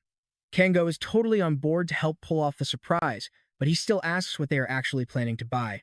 She thought about buying shoes, but he rarely seems to wear anything fancy. June then jumps in with a practical idea: why not get him some health supplements? She noticed their boss has been looking pretty exhausted lately, and Lim agrees it is a very thoughtful gift. But as they chat, Kango notices people staring at them, so he suggests he should head back to the shop early. Lim immediately objects because she does not want him to feel excluded. Instead, she hands him a disguise, a cap, and sunglasses, trying to mask his handsome looks so they do not draw a massive crowd. They keep browsing until a giant screen suddenly catches their eyes. News footage shows people screaming in terror as dangerous irregulars suddenly raid the area. An emergency broadcast orders everyone in the mall to stay calm and freeze in place to prevent a mass panic. Meanwhile, a confused Kango has no idea what is actually happening. Juven explains that irregulars are criminals who abuse their awakened powers for evil. Since some awakenings can hide their magical energy, Kango wonders if the strange aura he is sensing is actually connected to this threat. Things get tense as the mall's giant security barrier locks down the entire building. Absolutely nobody can escape now, except for the high-level awakened who triggered the system. Now pay attention here, Kango suspects the thieves are using the lockdown as a distraction, and June agrees. Their actual target might be something massive hidden deep inside the building, completely bypassing the hostages. Kango asks if the mall stores precious magic stones in the basement. She nods, confirming that a huge place like this definitely keeps high-grade magic stones in stock. Even though June reassures them that security has everything under control, Lin starts panicking. If she is trapped here, she will never make it in time to pick up her young daughter from daycare. Worse yet, the signal is dead. Realizing he has no choice but to take matters into his own hands, Kango tells June to watch over Lim while he goes to quickly handle the situation. After making a quick excuse to slip away, Kango rushes deep into the building and stumbles upon a hallway littered with bodies. He uses his powers to barely keep them alive, but they are all in critical condition. Looking around, he spots a group of dark figures looting a nearby room. Their leader is barking orders at them to hurry up and secure the loot. The only real threat is a swordsman radiating magical energy. Deciding to act fast, Kango bursts into the room and immediately takes down 3 of the thugs in the blink of an eye. If they are holding secrets, he will force them out. He decides to leave the cleanup to the Hunter Association. Meanwhile, outside, officials realize the thieves' true goal was indeed the precious vault. A female officer orders her squad to arrest the jewelry thieves immediately, while directing the rest of her team down to secure the basement levels. The officers storm the room, ready for a fight, only to find the entire gang knocked out cold on the floor. It is instantly clear that an anonymous powerhouse had already beaten them to the punch and solved the crisis. Later, Kango returns and tells Yu to take a break from his endless hard work since it is his birthday. But Yu, completely clueless, does not see what the big deal is about birthdays. But for everyone else, this day is incredibly special. Right on cue, Lim and Ha walk in to wish him well, quickly followed by Huck and Jun joining the celebration. I know what you were thinking, this tough guy is totally tearing up. They quickly blow out the candles, and soon, Children's Day finally arrives. Yu is thrilled about the holiday since it means massive sales for the restaurant, while Kango recalls reading about the tradition. He plans to take Young Hong out to watch a special show later that afternoon. They can easily work until snack time, but with Jun missing, they are short-handed. Kango tells them not to worry because he already called a temp to cover the shift. Right on cue, the new helper walks right through the door. It is Du, and he is absolutely thrilled to get some extra work. He quickly shows his health documents and washes up, ready to tackle the dirty dishes. Being an awakened means he works at lightning speed. Kango notes that Du is always pushing himself, having even delivered newspapers earlier that morning. Kango explains that even awakened individuals must train daily to grow stronger, or else their powers will completely stagnate. Still, he wonders how Jun, a G-rank awakened, works circles around a C-rank boy like Du. Meanwhile, Jun is riding with Haeun to a big event. Her schedule is packed. She needs to greet the association president, network with top guild executives, and maintain appearances. When she asks about her busy father, Jin mentions he will try to drop by later. Jun sighs, knowing how swamped her father always is. Realizing it is Children's Day, she laments that she should probably be having fun instead of attending a formal meeting. She complains her flashy red outfit and heavy makeup are too bold. But Jin points out red is their guild's signature color, and tons of visiting kids are eager to join them. Jun grumbles that they constantly battle monster portals while pretending to offer dreams and hopes. To her, this highly unstable world is just balanced on a thin needle. When Jin teasingly calls her the legendary Crimson Pink Black Witch, Jun is so startled she accidentally smudges her lipstick all over her face. Jin reassures her that high-rank hunters are naturally in the spotlight, so she shouldn't look at it so negatively. Jun admits she simply wears the intense look to keep men from underestimating her. Her heavy makeup is purely for branding. But when Jin asks if she is enjoying her secret alter ego, she stammers, claiming it is strictly duty to keep citizens safe. Jin is secretly relieved to hear that. She is just glad that Jun has finally found a passion outside of non-stop guild work. They arrive at the venue, and Jun steps out, ready for action. Meanwhile, Kango, Du, and Hyen stroll through the festival until a knife-throwing game catches their attention. Kango jokingly wonders if assassins are competing in public, but soon realizes it is just a dart game where players pop balloons to win huge prizes. Hyen spots a massive teddy bear prize. When Kango asks if she wants it, she nods, saying she would happily skip meals for it. Kango teases her about her love for sweets, which makes her blush, but she insists she only wants his homemade treats. He then turns to Du and asks if he wants to play. Du wants to try, but admits his C-rank combat ability is totally useless here. His power only allows him to trigger tiny, targeted explosions, which is not great for arcade games. While his skill is barely enough to blind a weak monster, it has zero practical use in normal life, making him feel pretty self-conscious about his weak tier. But Kango tells him to go for it anyway. Trust me, you and I are about to see if his training pays off as Kango buys 3 darts and hands them over. Let's jump into this crazy story together where winning a giant teddy bear seems totally impossible since he has to pop 3 100-point balloons. But Kango just tells him to listen carefully. First, it is all about waist stability. If his hips swing, the throw goes completely off course. He needs to keep his shoulders and wrists loose while keeping his eyes locked on the target. The final step is pure, absolute concentration. Du focuses and throws his dart, popping the first balloon on his very first try. Before long, they win the massive teddy bear, leaving little Hyang absolutely thrilled. Just then, a voice over the speaker announces that Wu Kang's magic show is about to start. Guests are told to grab their seats and enjoy the performance. Hyang runs ahead, eager to find a spot. Kango smiles, telling her to slow down while Duke follows close behind. Meanwhile, two shady men in black suits are whispering near the stage. One assassin is sweating, worried they are in deep trouble. The other snaps back that they have no choice. Once the orders drop from the higher-ups, they just have to execute them. If they fail, their own lives are completely forfeit. No excuses. If they cannot eliminate the targets, their heads are on the chopping block. When asked about getting caught, the leader scoffs at the very idea. Armed with an Aemonus rank artifact, they can easily bypass any awakened scanners. He confirms that their target is the blood flower, and they need to get into position immediately. They lock onto their target and ready their weapons. The true identity of this legendary blood flower is actually June, the famous witch of scarlet flames. Meanwhile, Han is calling the group over to grab some prime seats. Du suggests a perfect spot with an awesome view, while Kango wonders aloud if he can easily mimic the levitation tricks himself. Seeing Du look completely stunned, Kango quickly drops it. Du then brings up the classic trick of sawing a person in half and putting them back together, calling it absolutely fascinating. Kango joke wonders if they pay compensation for that kind of stunt. Putting a severed body back together seems totally insane to him, but Du points out it is still incredibly fun to watch. Now, watch closely here. Kango suddenly senses a highly familiar, powerful energy and immediately spins around.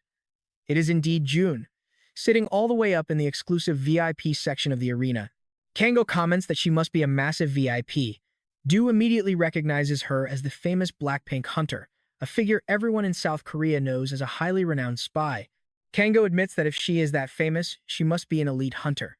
Du agrees, explaining she is the ultimate ace of the Red Dragon Guild, one of the top 3 guilds. Kango is blown away by her incredible reputation, but then he notices she is hilariously hiding her face with a pamphlet. June is shocked to see him of all people standing right there. Naturally, she would love to lock eyes with him, but she clearly has a solid reason to keep her identity a secret. Understanding this, Kango decides to stop staring and mind his own business. Soon, the host kicks off the grand magic show. As they watch, our main character is genuinely impressed by how they can levitate objects without using a single ounce of magical energy. Suddenly, Kango senses the lethal pressure of a weapon. Before anyone can react, Jun's bodyguards spot a high-velocity aura bullet shattering the glass, realizing they are under heavy attack. The security team quickly raises their magical shields to protect the VIP zone. Yet, despite their best efforts, the defensive barriers immediately begin to fracture and shatter. Shattering elite barriers like those requires unbelievable destructive force. They wonder if these are upgraded aura bullets, but before they can panic, Jun stands up to unleash her own defensive powers. She demands to know why the guards are not tracking down the sniper, highly annoyed by the chaos. She is also deeply worried about her friends from the restaurant. Staff members rush to evacuate the panicked crowd. Lim arrives to comfort little Han, who is sobbing in fear because her brand new teddy bear was ruined in the stampede. She soon runs into his arms to find safety. Meanwhile, Kango is absolutely furious that these thugs made the little girl cry.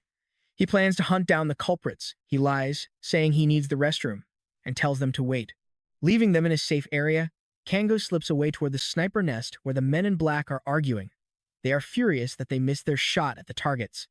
You and I both know Kango is about to snap because they are planning to shoot an innocent civilian just to create a distraction and escape. Deciding to give them a taste of their own medicine, Kango flings 2 bullets directly into their backs. They collapse in shock, demanding to know who this terrifying newcomer is. He growls that they made Han cry and aimed at innocent civilians. The thug barks back, still completely clueless about who Kango is, swearing they will make him pay for interfering. Kango coldly demands to know who is pulling the strings from behind the scenes. Leaving the beaten thugs bound, he figures the association hunters will arrive soon to clean up the mess. Kango quickly heads back to comfort Han. Later, on a different day, Sora receives a critical message and asks her students to behave while she steps out to make a quick reply. Having heard about the planned attack by the irregulars, she knows they must heighten security. The voice on the phone thanks Inspector Sora for her vital cooperation in keeping everyone safe. The kids call out for her, so she asks for just a moment before heading back. Regardless, she plans to finish handling her official business as soon as possible. Returning to the room, the teacher apologizes for the delay and asks the class if they know what holiday is coming up. It is Parents' Day. She explains they will be crafting paper, flowers, and writing sweet thank you notes to their families. The kids eagerly start crafting, including little Han. The teacher walks over and praises her beautiful design, and Han proudly explains she is making these flowers for her mom and dad. The other children happily chime in, saying theirs are for their grandparents. However, Sora notices one quiet boy sitting in the corner, completely silent and left out. It is Jong Hun. Sora approaches gently, praising his beautiful work. The other kids curiously ask who his flower is for, but then blur out to the teacher that Jong Hun has absolutely nobody to give it to. They say he has no parents and no family at all. Hearing this, the poor boy curls up in distress, forcing a concerned Sora to rush over and comfort him immediately.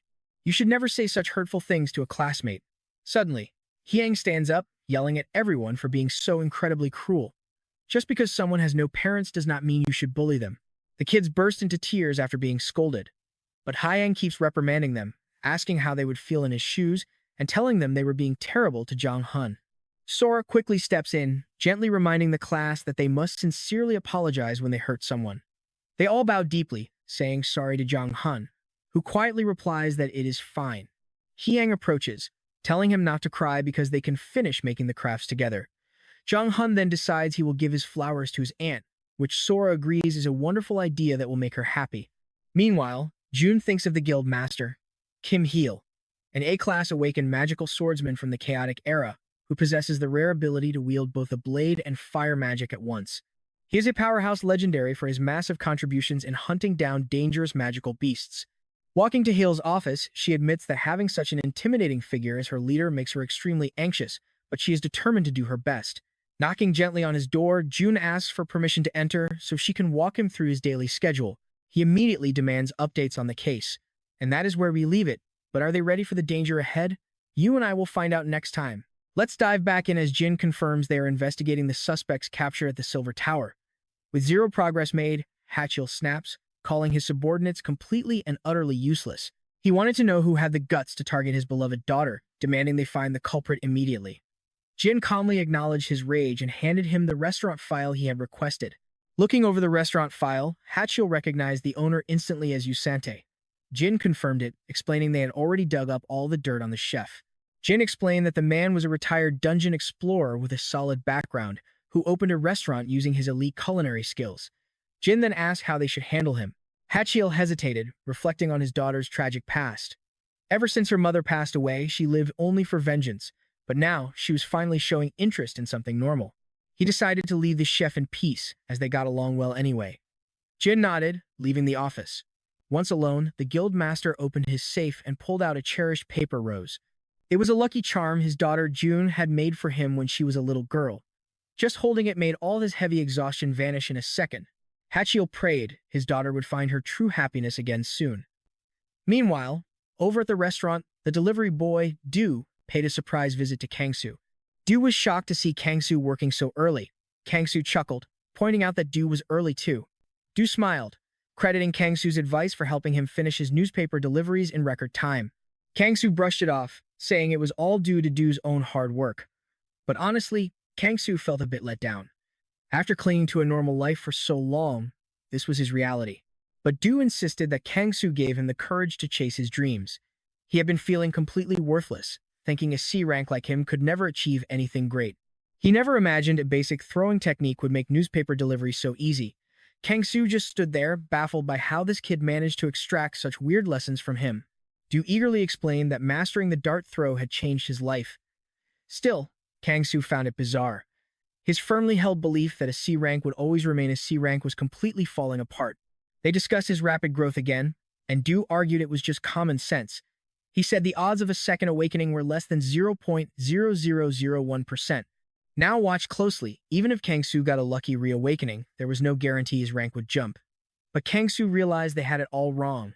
In truth, awakening was merely the starting line for power. Yet, absolutely no one in this world seemed to realize that. When Kangsu asked about his breathing technique, Du looked completely clueless, having never heard of it. It finally clicked for Kangsu. The awakened in this modern world had absolutely no concept of breathing techniques. Because of this, they couldn't control their internal energy, causing their power to constantly leak away. Seeing the time, Du announced he had to run and finish his delivery route. Later, Kangsu grabbed drinks with Jin and noticed his friend seemed deeply troubled. Kangsu asked what Jin would do if he knew his secret to make all awakened hunters stronger. Kangsu wondered if he would really share such power for free. Jin laughed, saying that if hunters could use that strength to protect their families, he would do it in a heartbeat. That was more than enough for Jin. He just wanted a safe, peaceful life. As he had no personal use for massive power, he knew he couldn't protect everyone alone. By spreading the word, everyone could help build a safer world together. Kangsu respected his selflessness, smiling as he poured Jin another glass of soda. Kangsu kept his godlike identity hidden solely to avoid throwing the world into utter chaos. Since maintaining peace was his goal, helping Jin secure a safer world made perfect sense. Kangsu resolved to design a tailored breathing technique for modern hunters. Pulling consecutive all-nighters, he poured his ancient knowledge onto paper, finally completing the manual after 2 grueling days. I know what you're thinking, how does it work? Well, it stores aura directly in the body. He named it the Pure Heart Method. Now, how to spread it. Later, he asked his daughter what kind of man the association president was. She replied that he was an absolute legend who basically had his own history book. Without him, the nation might have fallen long ago. He bore the weight of the country on his shoulders, genuinely caring for the citizens and earning every bit of his prestigious title. Kangsu knew a leader who possessed both unmatched power and a strong sense of justice was ideal. If the president was truly reliable, he would put this manual to good use. Satisfied, Kangsu decided to take a break and rest up. Meanwhile, President Hachiel arrived at his office to find a mysterious notebook left on his desk, titled Pure Heart Method. It resembled an ancient cultivation manual, leaving him thoroughly baffled. When an assistant brought in his morning coffee, the president thanked him and asked about the book, but the assistant had no clue. The design screamed classic martial arts fiction, making Hachiel chuckle. Those stories always featured some overpowered main character who trained nonstop to achieve godhood. If merely reading a book could grant ultimate power, it would solve all their problems. Hachiel sighed, wishing it were real, but remained deeply curious about who left it there. Though the handwriting was simple, the pages practically vibrated with raw energy. That's when he flipped it open and saw the detailed notes on the cultivation method. Kangsu had detailed a method to link the dantian directly to the mana core, preventing any aura from leaking out. This breakthrough would unlock the true, unleashed potential of any hunter. He read that the current ranking system was just a starting line, not the limit. The author left this manual as a gift, hoping it would be used to protect humanity. Hachiel leaned back, deeply sighing as he processed this. While endless research had been funded to boost hunter ranks globally, years of constant failures yielded absolutely nothing to show for it. He wondered who could possess such profound knowledge. Regardless, the theory was incredibly solid and made perfect sense under close analysis. Still, the mystery of who delivered it and why kept him on edge. But then, he spotted a unique symbol on the cover and froze, recognizing it as the signature of the legendary Unranked Awakened. If this truly came from that mysterious, god-tier figure, then there was absolutely zero doubt that this technique would actually work. The author clearly wished to avoid making a scene or causing trouble. Hachiel smiled, respecting his humble attitude, and resolved to implement the method quietly without exposing his savior's identity. Even the mighty Li Xin found daily life utterly boring lately. Hachiel smirked, wondering how the arrogant S-rank would react to this mind-blowing technique, and immediately called him in. Li Xin arrived shortly after, visibly annoyed and grumbling about having his precious time wasted on nonsense. Hachiel urged him to read the desk document first, promising it was worth his while. Li Xin picked up the book, reading through the first few pages with skepticism. Suddenly, his eyes went wide and he gasped, demanding to know where this came from. Hachiel knew he had him hooked. And trust me, you and I are going to love seeing this in action. Hachiel simply smiled, stating that everything they needed to verify was written right there. Li Xin sighed and agreed, reluctantly accepting yet another impossible chore. Let's uncover a massive mystery together. This guy just wanted to find where a strange notebook came from. The director revealed it was a gift from a new zero-level Awakened, left on his desk that morning. Zero clues on how it arrived. Even security cameras saw absolutely nothing. Li stammered, asking with wide eyes if he was seriously the first person allowed to learn what was inside. The director confirmed it. Since Li was an elite S-class hunter, he could survive any dangerous side effects. Knowing his strength would protect him, the Awakened felt completely reassured. Li desperately wanted to meet Korea's first zero-level Awakened.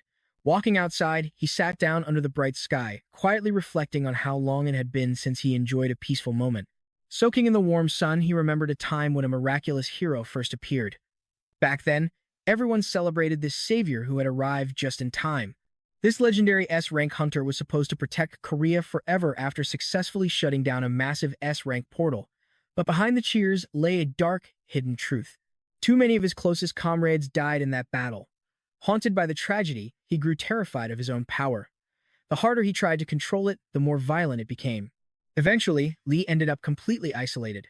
He fought so normal citizens could live in peace, yet his unstable energy was a ticking time bomb, threatening to hurt anyone who dared get too close.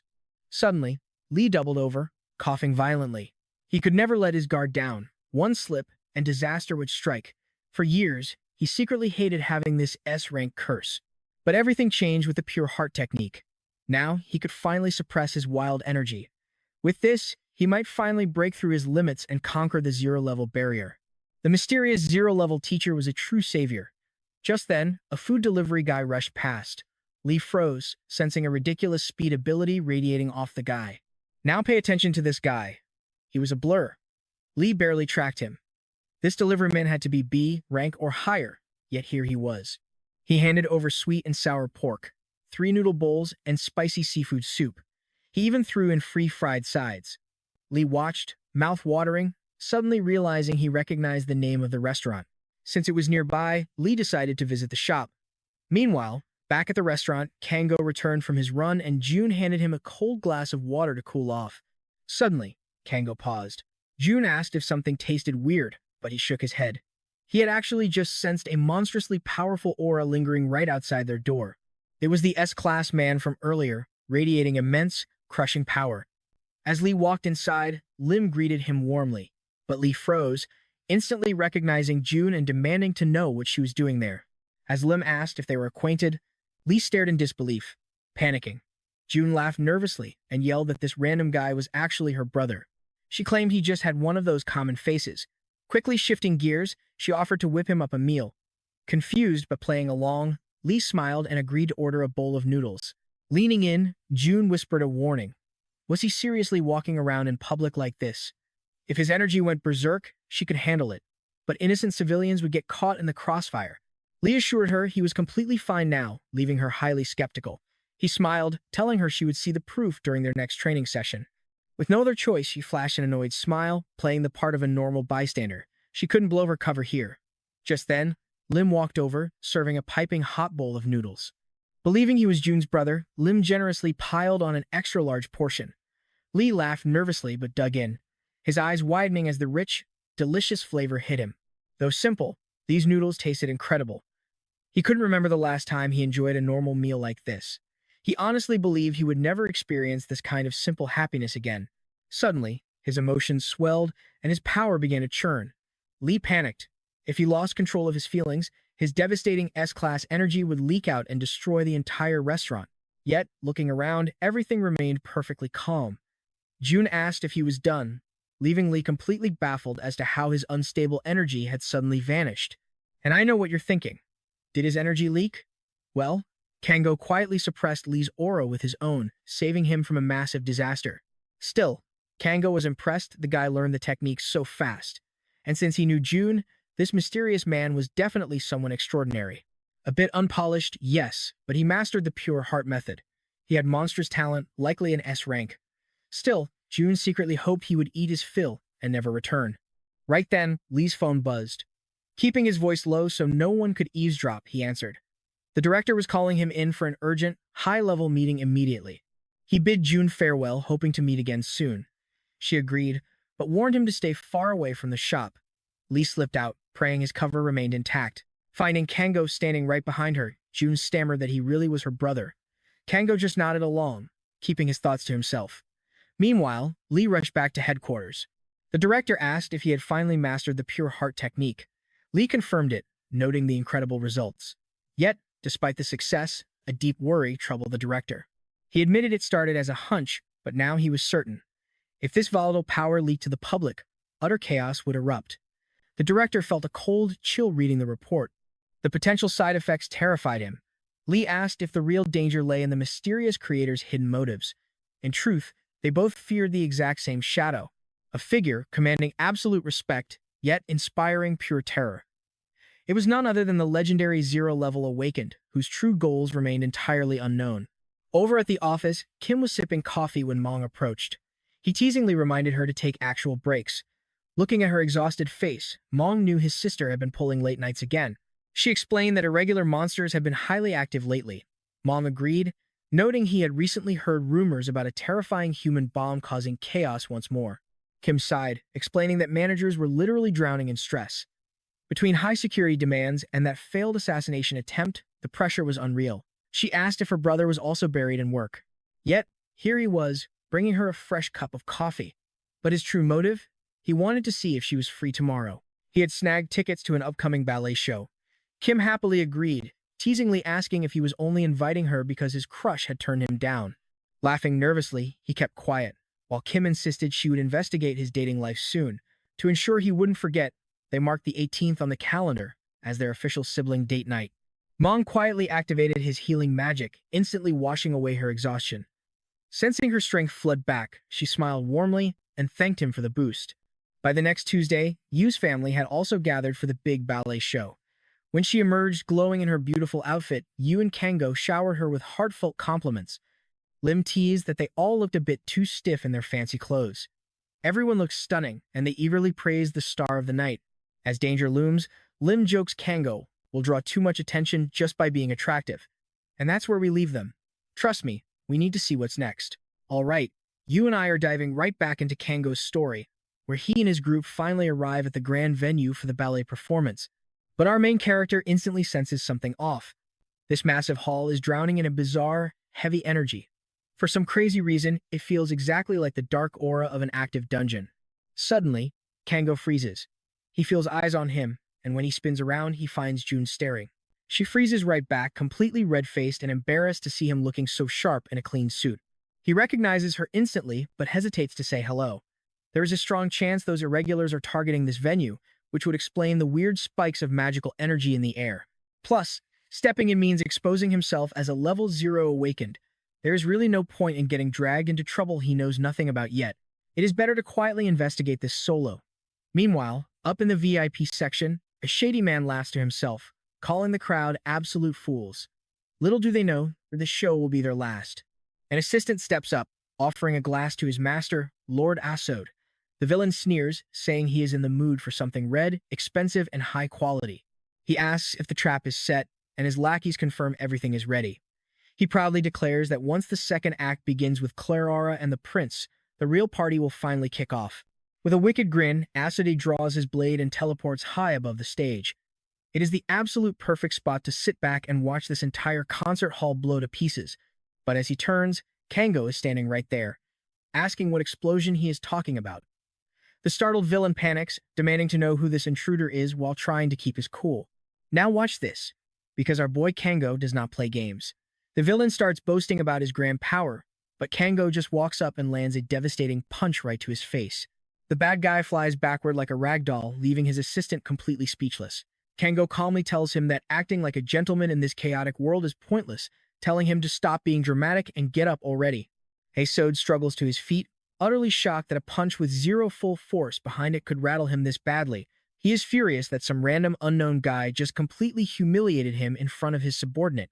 Kango casually asks for his name, and the villain boasts about his identity. But suddenly, Asod panics because he realizes he cannot even look at Kango's face clearly.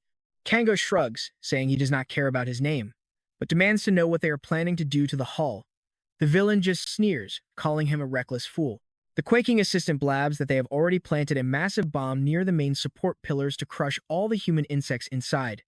Kango looks at the boss, asking if that is true. The boss gets incredibly annoyed at being called a mere subordinate. Kango just chuckles, then suddenly tells the assistant to stop acting. The quiet assistant bursts out laughing, praising Kango's sharp instincts. The fake Asod is stunned as the secretary stands tall, admitting she is sick of playing assistant anyway.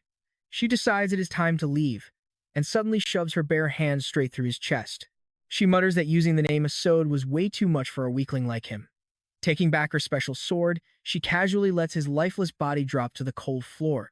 Kango demands to know who they are dealing with, and she reveals she is the true Asod, not that disposable idiot. Realizing she is the real mastermind, our main character takes a slow step forward. Kango throws a lightning-fast punch, but hits nothing but thin air. It is just a clever illusion. The real villain appears right behind him, giggling at how insanely quick he is. Kango asks if she is even human, making her whine about how rude it is to talk to a lady like that. That is when Kango realizes this mastermind is actually a girl disguised as a secretary. You and I both know we have not seen the last of her. For now, her true identity remains a mystery, but she quickly swings her artifact sword to tear open a portal to escape. She sighs, saying it is a shame she has to miss the big explosion, but she forgives him since he is so handsome anyway. She waves goodbye and steps into the portal, but suddenly freezes. Even though the artifact opened the rift, the gateway is wildly distorting and snapping shut. Kango asks if she really thought escaping would be that easy, and she realizes he is blocking it with pure aura. He walks closer, admitting her spatial magic is pretty impressive. After all, she can literally slice open reality with that blade and stitch it back together. She is completely panicked by this insane display of power. Realizing how incredibly dangerous he is, she tries to activate her formless state to slip away, but Kango just asks how long she plans to use these stupid tricks.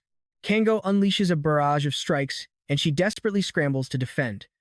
Even in her formless state, the sheer impact of his physical hits rattles her, and her special skill is rapidly draining. The ability shatters completely, shocking her. She bitterly realized things would have gone very differently if her rank were just a tiny bit higher than it is. Kango finishes the fight with a brutal punch that sends her flying. Seeing her dark black blood, he easily concludes she is not human, asking if this girl is just a disguised monster.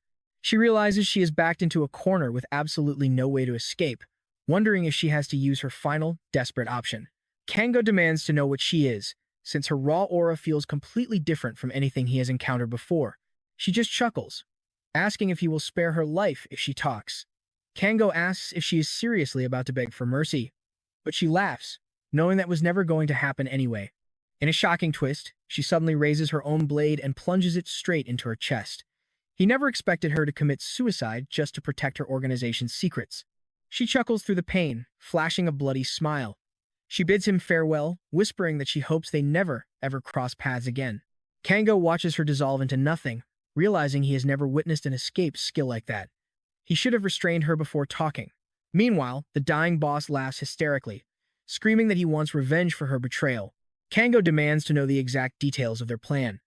The man groans that the bomb is set to detonate during Clara and the prince's big dance. A pyrokinetic mage is waiting outside to detonate it, and Kango knows he has to find this disguised killer immediately. Meanwhile, Haiyang is sitting in the crowd, completely mesmerized by the show. Lim smiles, saying the Waltz of the Flowers is up next, followed by the grand climax of Clara's dance. Meanwhile, Captain Lee and his elite squad have finally arrived on site. He quickly checks the schedule of the show. That mysterious guest who had a level 0 energy level left a sudden warning about an irregular attacking the hall before vanishing without a trace.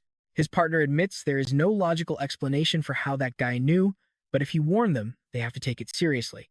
The director calls Lee, ordering his squad to secure the area quietly to avoid a massive public panic. Lee moves into position, and sure enough, he senses a heavy, lingering magical energy in the air. Looking at the blueprints, the source seems to be the utility room. They need to evacuate the crowd first, and Lee orders his men to move out. Thanks to the detailed layout, they bypass the maze of corridors and head straight for the target room. It does not take long for Lee to spot a suspicious man radiating dark mana. The guard steps up, warning them that this is a restricted area and demanding they leave.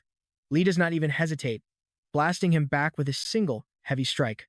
They breach the room, finding the terrified cultists inside. And that is where we leave things as Lee declares they are under arrest. All right, you and I are about to see a hostage situation get completely out of hand. They tied up the thugs easily, but one lunatic was laughing his head off, asking if they really had any clue what was coming.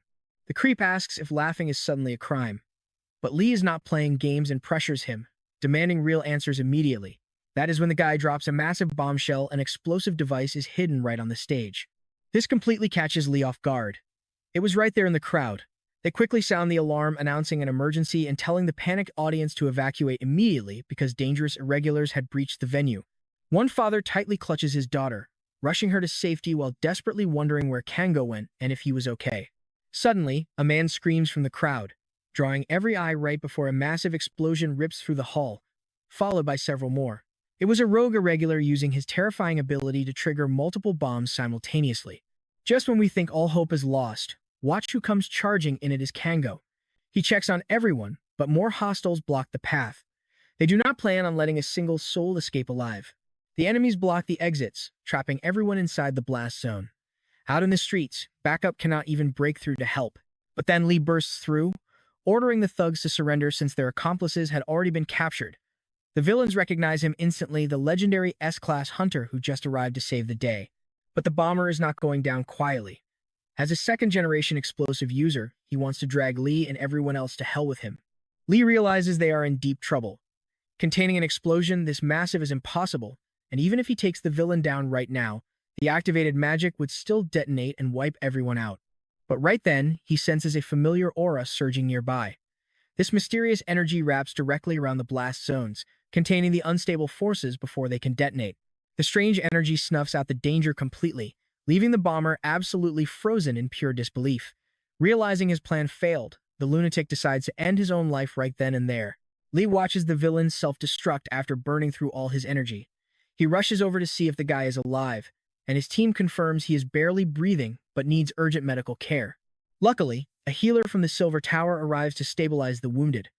While Mong manages the chaos, Lee suddenly spots Kango standing across the room. Our main character just flashes him a thumbs up, leaving Lee wondering if he was just praised. But everything clicks now that familiar energy was the exact same force that suppressed his powers back at the restaurant. Now, Lee has no doubts about who saved them. Outside the venue, Little Ham is crying because she missed Claire's beautiful performance.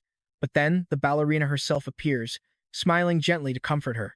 They decide to finish the show right out in the open. Even without a stage, under the soft glow of the moonlight and stars, they deliver a performance far more magical than before. Later that night, Lee tracks Kango down and asks to become his disciple. Now, I know what you are thinking, but Kango is not thrilled about this sudden visitor at his quiet restaurant. Seeing that eager smile, Kango instantly knows his peaceful days are over. He knew this confrontation would happen eventually, but it is way too early for this headache. Lee brings up the legendary level 0 awakened status, but Kango quickly shuts him down, warning him not to speak of such secrets in public. They agree to meet somewhere quiet and private the following night instead. The protagonist apologizes, assuming the S-Class hunter is too busy for him. But Lee just laughs, saying he always has time for his savior. He genuinely wanted to thank him for preventing a massive tragedy. Kango is puzzled when Lee calls him master and asks why. Lee simply replies that Kango is his savior, and the pure heart technique completely transformed his entire life. Kango is taken aback by all this intense admiration. He awkwardly apologizes for acting so rude when he randomly showed up at Lee's house the other day. During that first encounter, Lee was highly suspicious, demanding to know who Kango was and how he located him. But Kango had only gone there to warn him about the incoming irregular attack. He knew it sounded completely unbelievable, but it was the absolute truth. Lee had sighed back then, demanding proof of such a wild claim and questioning why Kango chose him of all people. Kango answered that Lee had secretly achieved level 0 status, a monumental secret that the public still knows absolutely nothing about. So Kango easily sensed that pure energy inside him, especially after Lee used the pure heart technique. Because of that, Lee is practically begging Kango to take him in. Kango asks why an elite hunter even wants mentorship. Lee admits he wants to grow much stronger than he is now, but in Kango's eyes, the guy is already a beast and mastering this method will make him truly unstoppable. But Lee explains that witnessing Kango's true power made him realize he is still too weak to protect everyone, especially since his beloved family lives right here in South Korea. His friends and comrades who fought beside him are all here. If this nation falls into chaos and danger, everyone he cares about will perish. Hearing this, Kango takes a moment to reflect. Their motivations are actually identical. Both of them just want to safeguard their families and the kind friends who stand by them. Their goals are perfectly aligned. That's when Lee steps forward, grabbing Kango's hands and practically begging for guidance. After a tense silence, our main character sighs in defeat.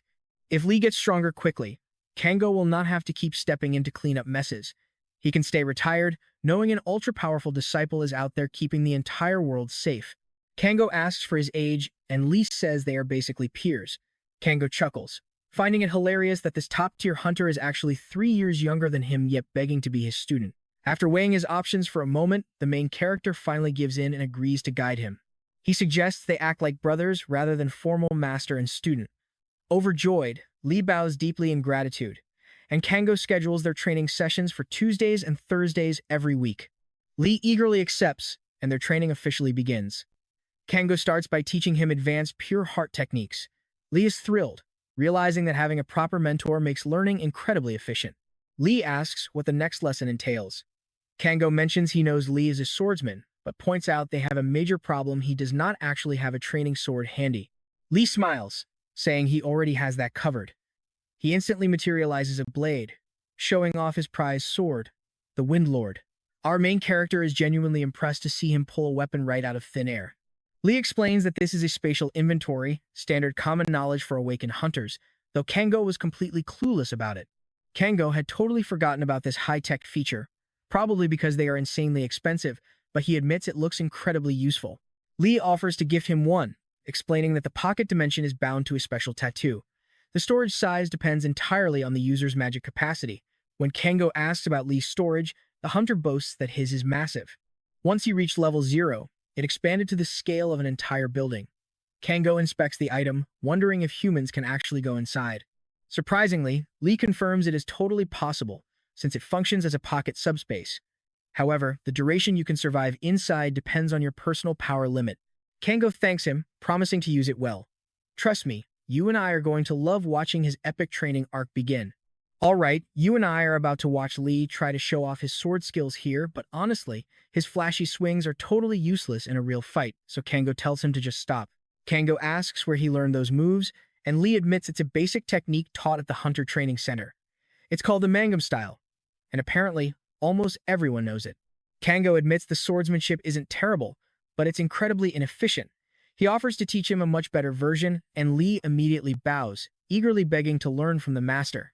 The legendary technique Kango is offering to teach is the Furious Wind Sword, a style so powerful it can literally split the ocean. Lee gets a bit thrown off by the dramatic name, and Kango laughs, agreeing it sounds childish. Still, he asks to borrow Lee's sword for a quick demonstration and draws the blade instantly. Just watching Kango draw the weapon sends a shiver of intense pressure straight through Lee. With an effortless motion, Kango swings the blade, unleashing the technique right at a massive nearby rock. Lee stands there completely speechless as the solid rock gets sliced clean in half like warm bread. Kango casually explains that the blade can do this easily once you channel your inner energy through it. It allows you to slice through absolutely anything with pure speed and precision. Astounded, Lee asks if he just used that inner energy, but Kango reveals he simply gave it a basic, normal swing. If he had actually channeled his real energy, the entire surrounding area would have crumbled to dust. This mind-blowing revelation leaves Lee in absolute awe of this awakened warrior. Even though they are technically both level 0, their actual strength is worlds apart. Lee realizes he is nowhere near his goal and must train relentlessly. After their session, Kango heads back to his usual shift at the restaurant. It turns out switching his brewing tools from wood to solid iron was a smart move. After all, last time he literally crushed the wooden one to pieces with his bare hands. But check this out, guys, just across the street. A brand new bookstore opens up, and out walks Lee with a massive grin on his face, leaving Kango completely stunned and asking if he actually owns the place. Lee chuckles, admitting he indeed owns it, explaining he wanted to tell him sooner but never found the right time. Just then, Yu pops out, telling Kango to finish up his chores so they can eat. Yu notices Lee standing there and gets surprised to see him again. Lee greets him warmly, finally introducing himself properly, and mentions he just recently moved into the building right next to their restaurant. Yu agrees, still feeling incredibly grateful for Lee's help during their last encounter. Even so, learning that Lee actually owns the local bookstore leaves him absolutely shocked. Having a high-level hunter living right next door is definitely a wild surprise. Suddenly, Ham calls everyone inside for dinner, already recognizing Lee as their new bookstore owner neighbor. Lee politely greets her, and Yu invites him to join them for dinner. Lee hesitates, not wanting to intrude on their family dinner so soon, but Lim steps out and insists it is perfectly fine. It's just one more plate at the table, after all. Lee finally accepts the warm offer and sits down with everyone, enjoying a fantastic meal until he is completely stuffed. Yu laughs, genuinely happy they could finally repay him for his kindness. They make sure to thank Lee once again for saving their family during that terrifying crisis the other day. Lee gets a bit flustered, saying he only did what anyone in his position would do.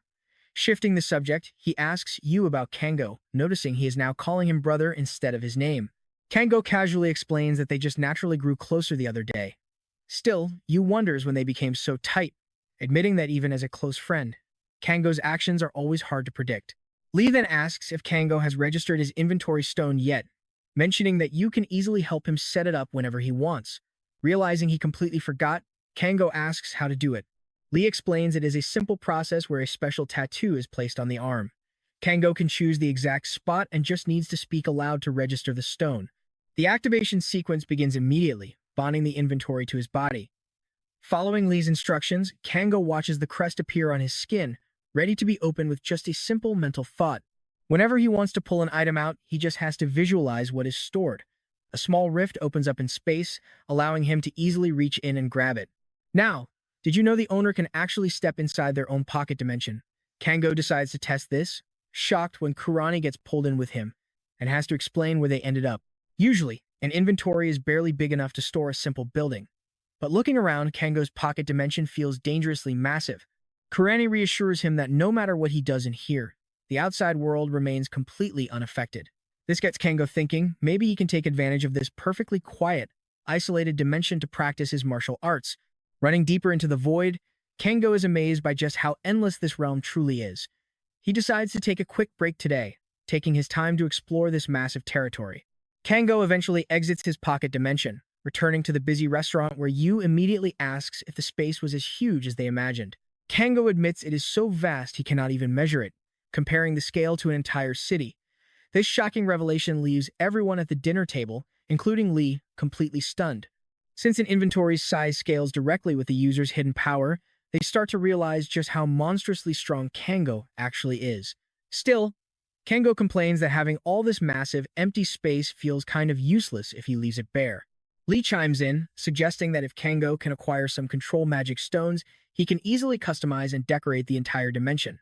With enough stones, Kango could literally construct entire houses and buildings inside the void.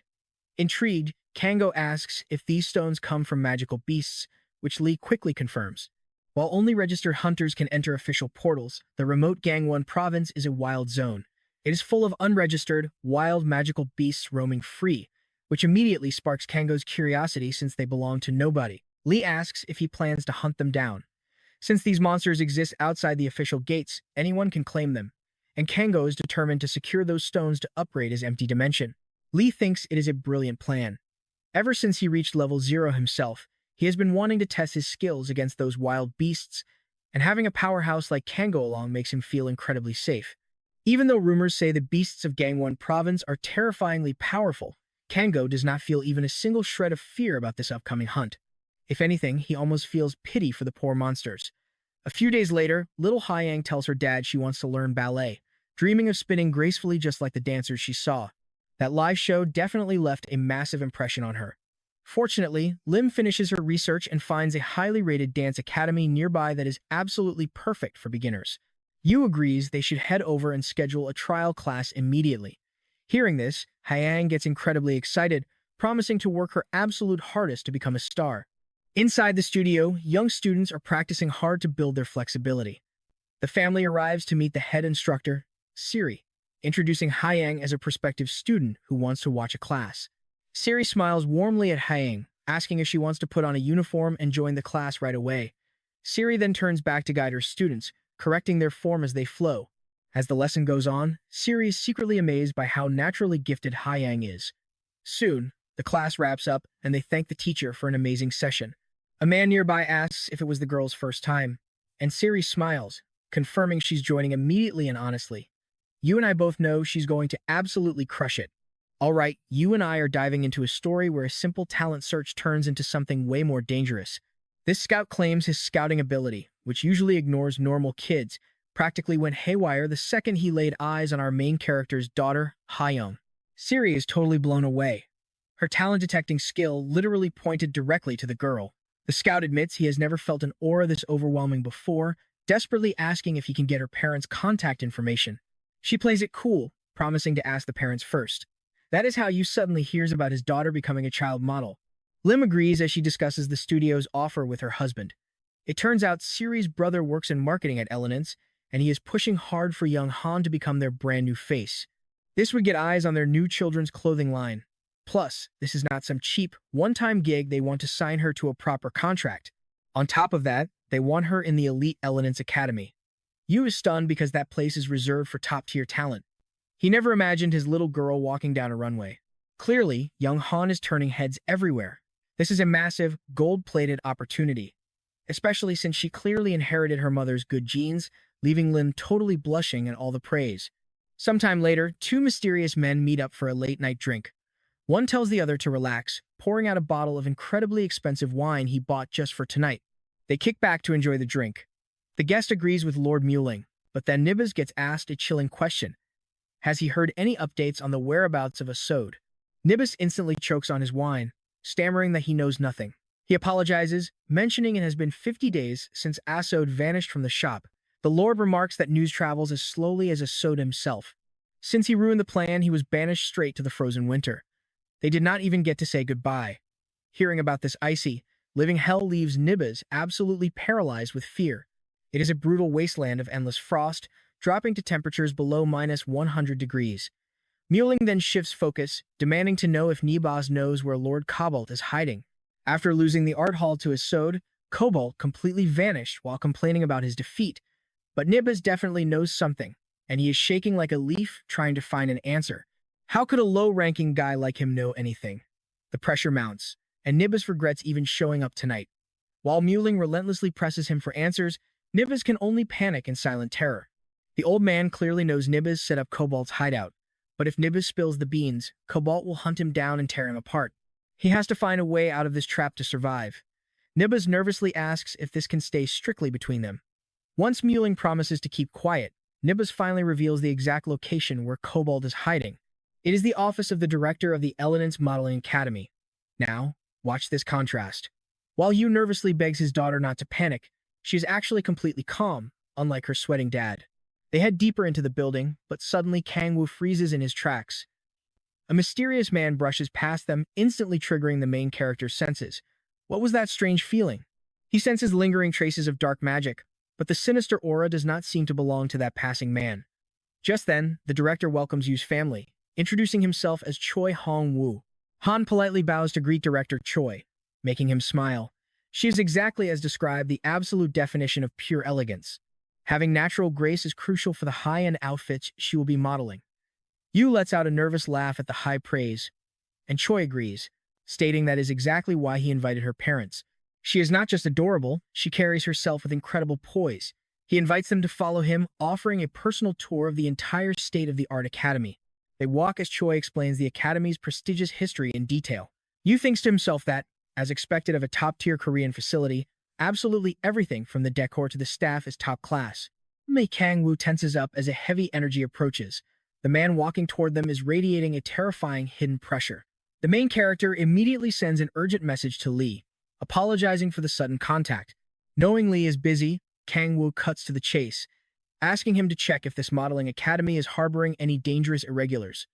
To normalize, the passing man looked perfectly ordinary. These guys are masterfully concealing their presence, but their underlying energy is pitch black and massive. Could this high-end academy actually be a secret villain hideout? Lee replies that the academy is already under suspicion. In fact, Silver Tower agents have already infiltrated the facility, keeping a very close eye on the highly suspicious vice director. Kangwoo gently asks Ha-young if she truly wants to do this. She beams and says yes, admitting she has been super excited about it since last night. He realizes he must monitor the vice director from the shadows. Making a move now might ruin Ha-young's big dream, and he refuses to let that happen. He quietly opens his inventory and slips inside. On his last mission with Lee, he hunted down high-grade magical beasts, securing some incredibly rare mana crystals that he needed.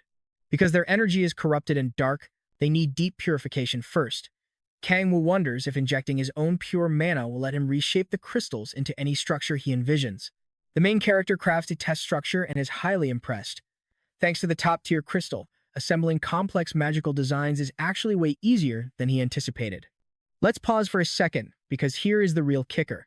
He still has that raw magic stone from Dahen, swirling with the exact same unpurified dark energy from before.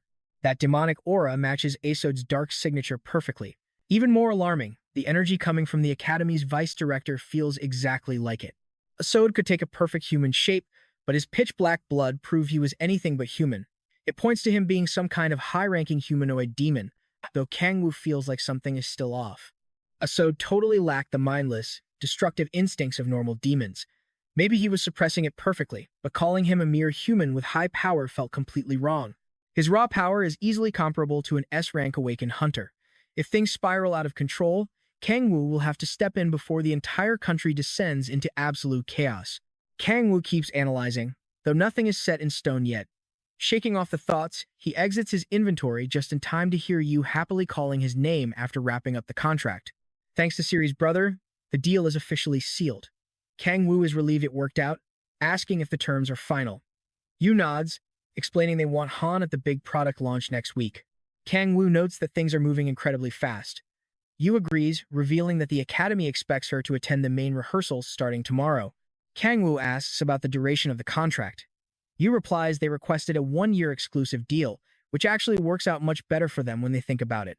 If Ha Young ends up hating the modeling world, she has plenty of room to walk away. Yu agrees, having shared the exact same worry.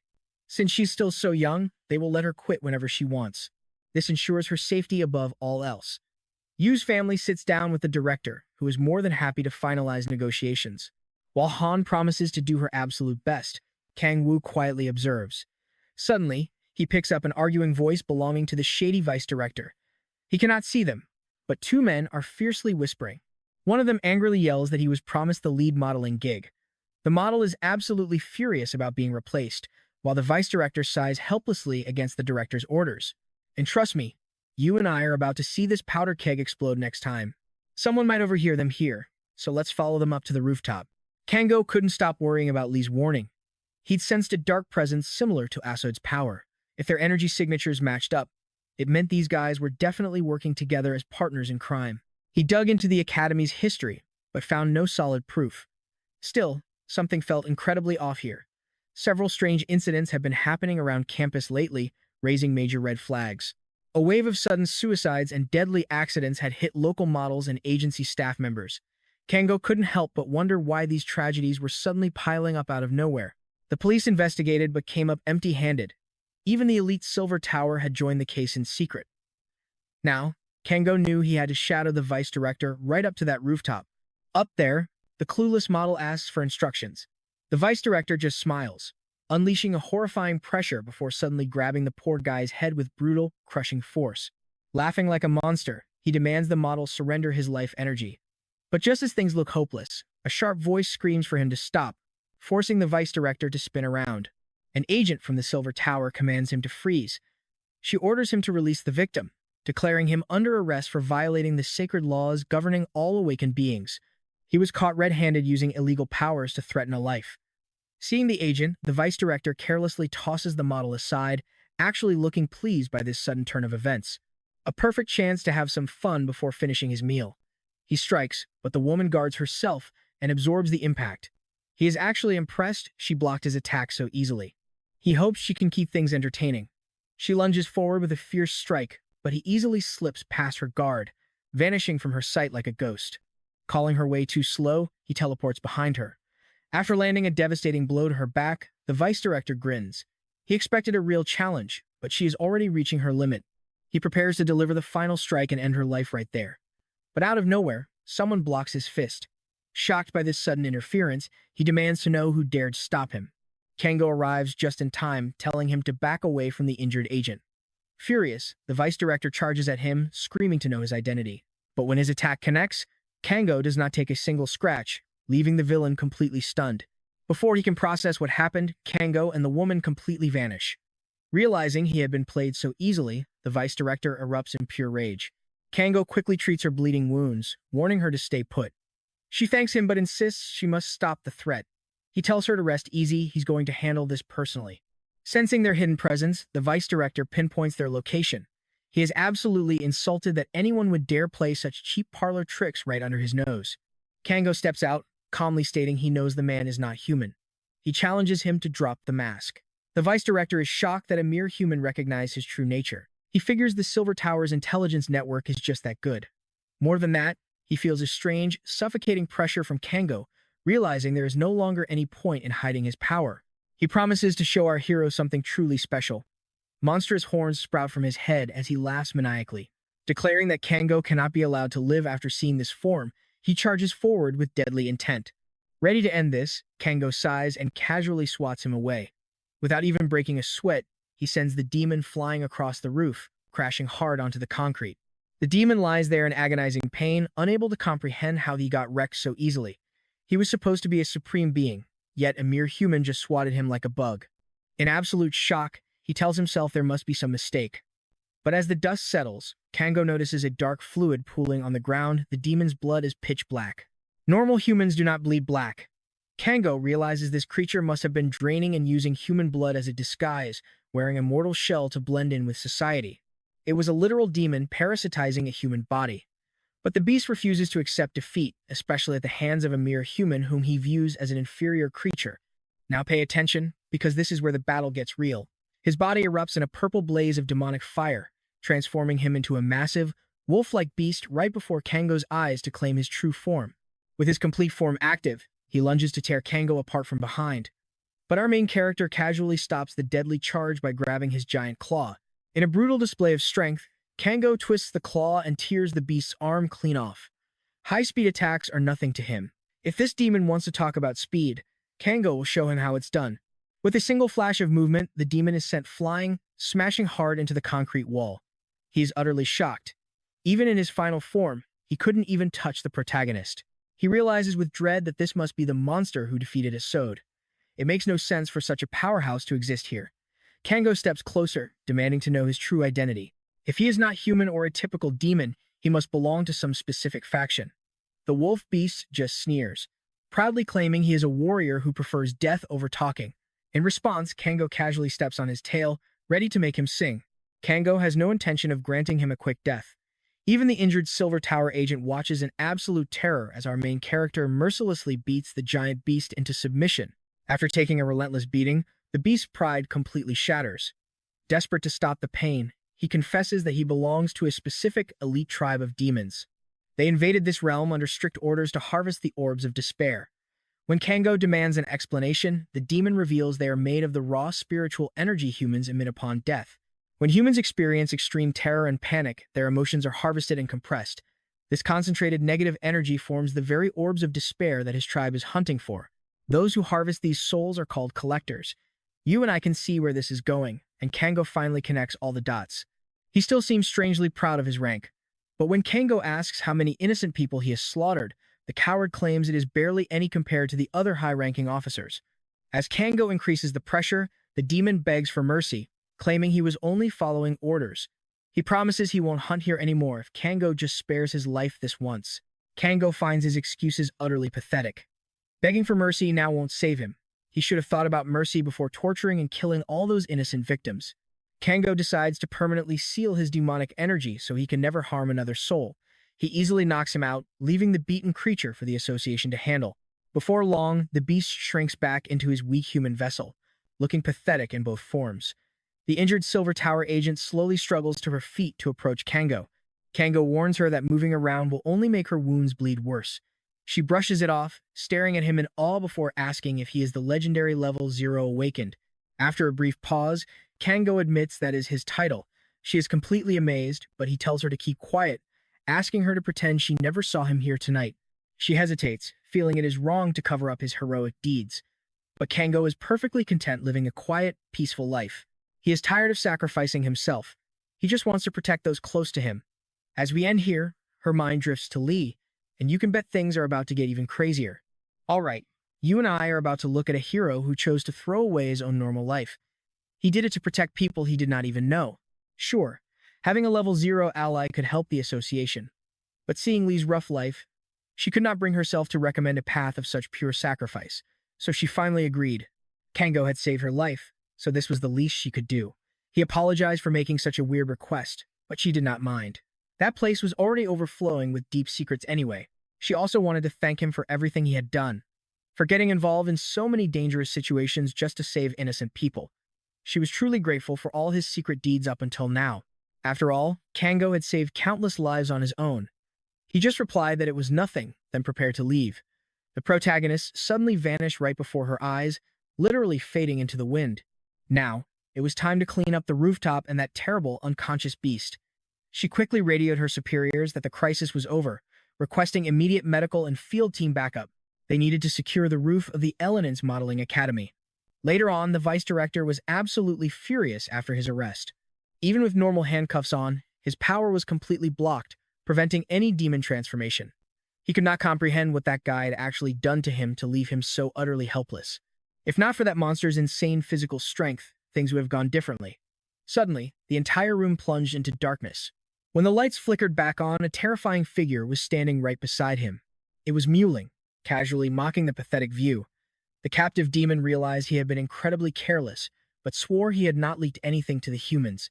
But don't blink, because what happens next is absolutely brutal. Muling grabs his skull, forces him to shut up, and ruthlessly drags the truth right out of his memories. Yet, for some strange reason, the man's memories were incredibly blurry. Muling scoffed, calling him a completely useless fool who had forgotten the absolute rules of their race. Useless weaklings were nothing but a disgrace to the demon world. The captive begged to explain, screaming that his attacker was no ordinary hunter and certainly not some known awakened. Muling told him to shut his mouth, completely ignoring his desperate pleas. To him, this pathetic failure was a permanent stain on the demon race. Without a second thought, he executed him. He muttered that the creature was trash until the very end, then simply vanished into thin air. Moments later, Association guards rushed into the holding cell, only to find a corpse. They screamed in panic when they realized every guard in the hallway had collapsed. Yuno was completely losing his mind over this sudden, chaotic disaster. He was totally overwhelmed, forcing Sun to step in and tell him to calm down. Even so, Yuno kept asking his boss how something this insane could happen right under their noses. It was highly suspicious that a routine investigation suddenly erupted into a high-level demon encounter. Team leader Kim Yonggi was badly wounded while capturing the irregular, and before they could even interrogate him, he was assassinated. Worst of all, it happened right inside the highly secure association headquarters. A security breach like this was supposed to be completely impossible. Others said they should just be glad Kim made it back alive. She was a tracking specialist but could still fight if needed. Even so, it was clear she barely survived. The aftermath on the rooftop proved the vice director was an absolute monster. His destructive output easily rivaled that of an S-rank hunter. Yuno was stunned, wondering how Kim could possibly survive a solo clash like that. Saw pointed out that someone had restricted the demon's mana, hinting at an outside interference. They only found Kim, the demon, and a single civilian on the roof. Yet the demon was in its full S-rank combat state. You saw that coming, right? An overpowered level 0 hidden in the shadows. Everyone was starting to realize that some mysterious ally was pulling the strings behind the scenes. Meanwhile, the annual Memorial Week had arrived. It marked the dark day the first portal tore open, releasing hordes of bloodthirsty demons who slaughtered countless innocent people. Families, friends, and entire communities were wiped out. Yet, survivors still fought to rebuild and help those left behind. Back then, the sudden rise of awakened humans united the world, allowing them to push back the demons. Once things stabilized, they established care centers for the tragic victims. The rest home was created specifically for those survivors. Walking the familiar streets of his old neighborhood, the protagonist stepped into a quiet local bar and greeted the owner. He noticed the man was already drinking heavily all by himself. His son used to say that true drinking is done alone. Sitting down, he joked that Hoen just wanted an excuse to eat. They started catching up, wondering how June was doing. But the father had no clue, complaining she was too busy with her fan club. He sighed that kids these days were hopeless. Drinking together like this was much more fun anyway. The two friends continued to enjoy their food and drinks. Back in his early days as a rookie hunter, a meal like this was an absolute luxury. Eating meat and drinking after a long raid washed away his physical and mental fatigue. They drank deep into the night. Eventually, the blonde man chuckled and admitted that when they first met, he genuinely wanted to kill him because of his bossy attitude. But over time, he matured and became a respectable guy. Thanks to him, he could finally walk with pride and find a good husband for his sister. He kept him safe because of their long bond. Laughing together, they finished up. Later, Hong returned home from school. Kango suddenly sensed a massive power coming from inside. He wondered who could possibly be visiting at such a late hour. It was a dense, unfamiliar energy signature from an awakened. Lim quickly realized the guest was her uncle. She ran straight into his arms and he was thrilled to see her. Lin was genuinely shocked because he had arrived completely unannounced.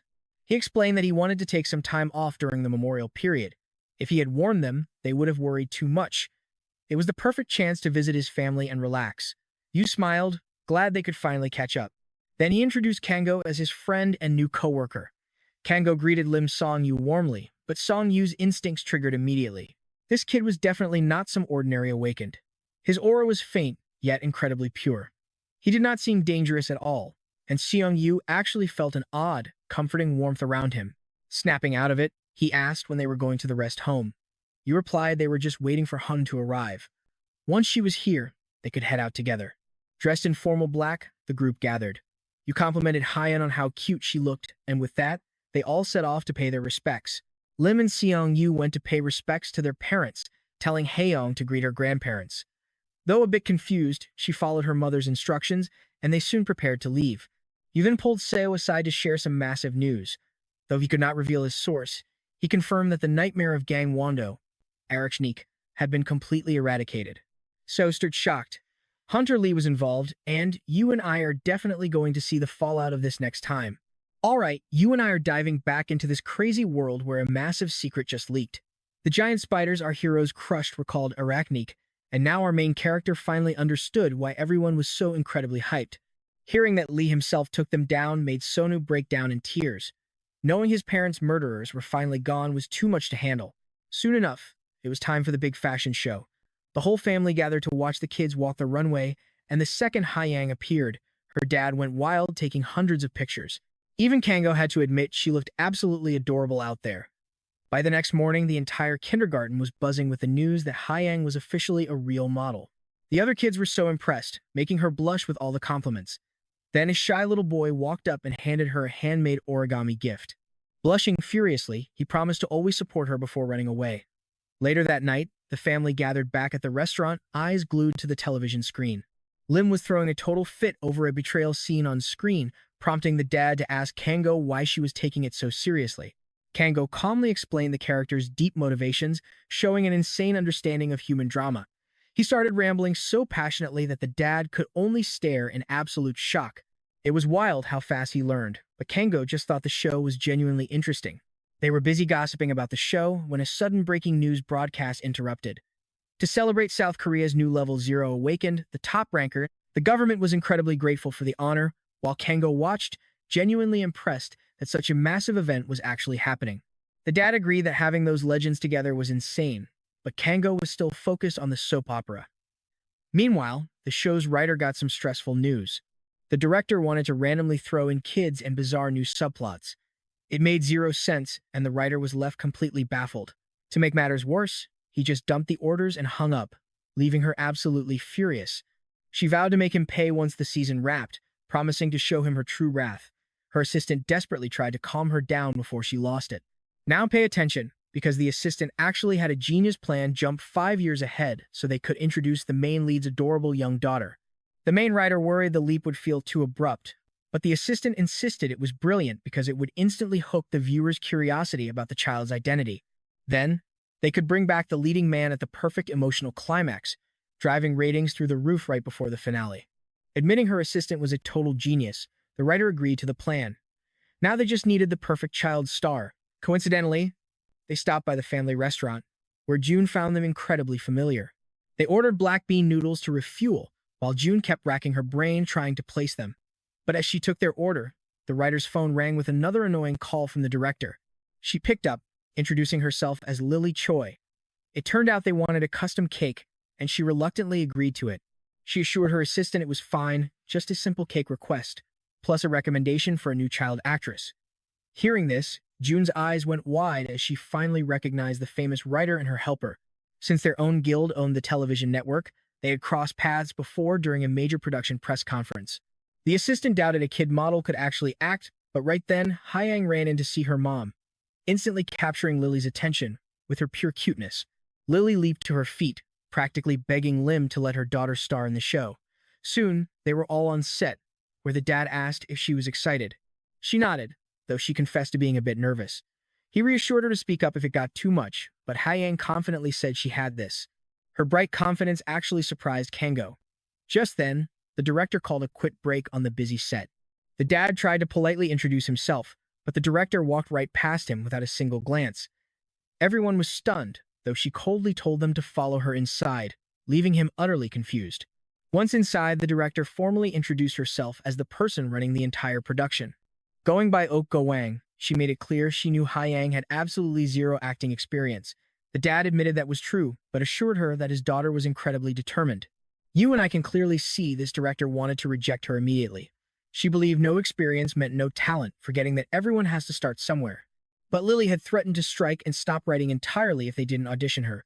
Seeing the kid in person, the director had to admit she was undeniably cute, and her overall look was absolutely perfect for the role.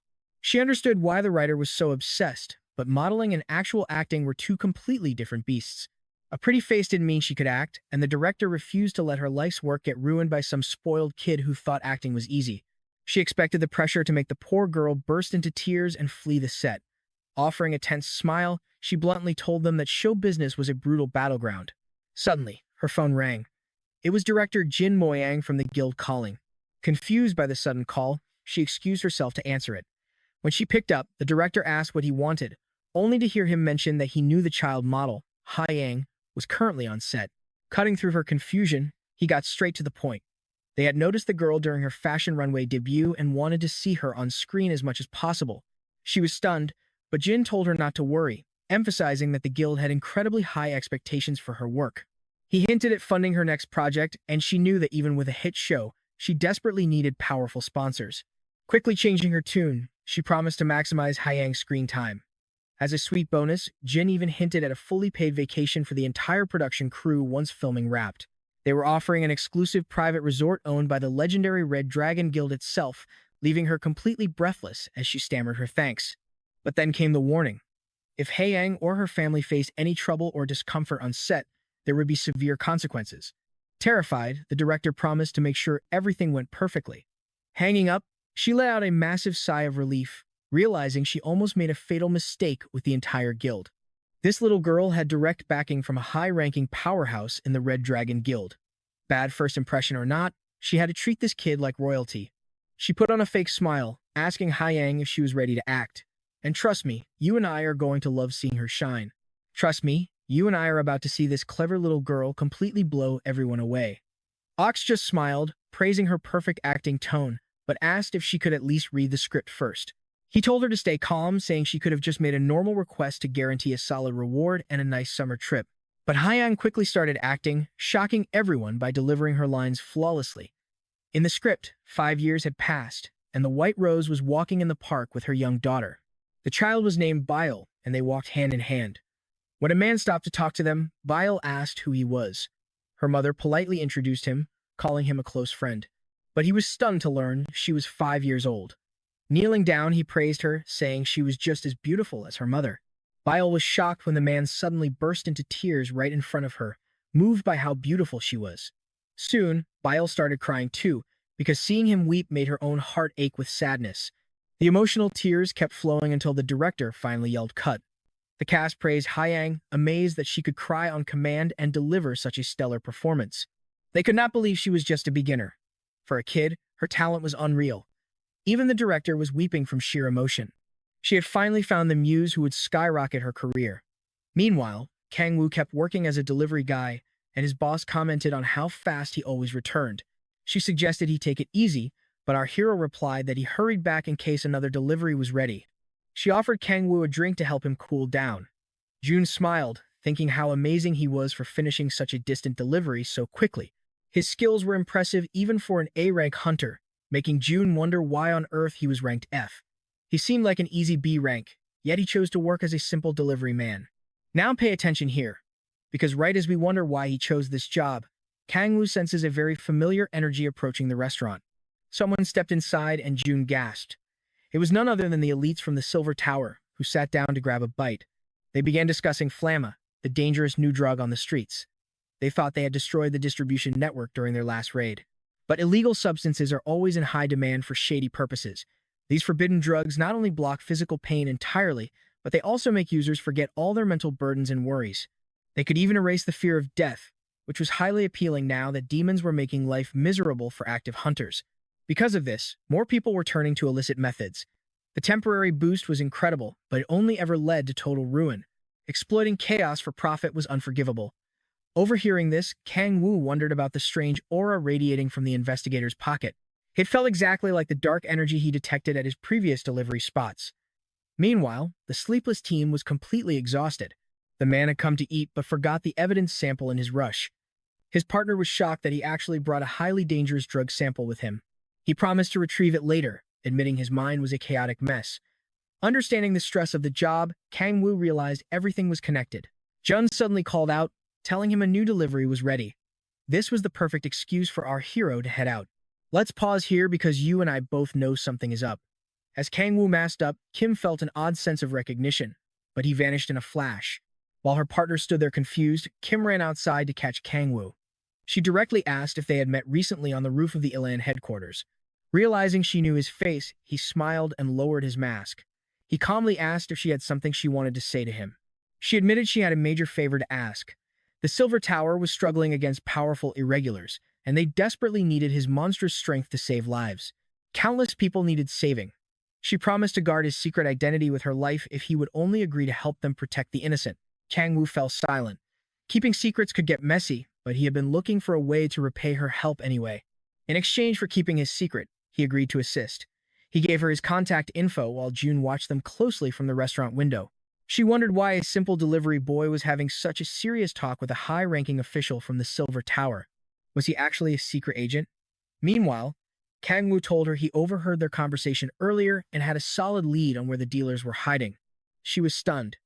Meanwhile, deep in the night, a gang of thugs gathered inside a hideout where a furious boss punched a cage. The Silver Tower investigators had located their operation, but instead of fighting back, his spineless lackey had run away in fear. The trembling subordinate begged for forgiveness, promising he wouldn't fail if given just one last chance.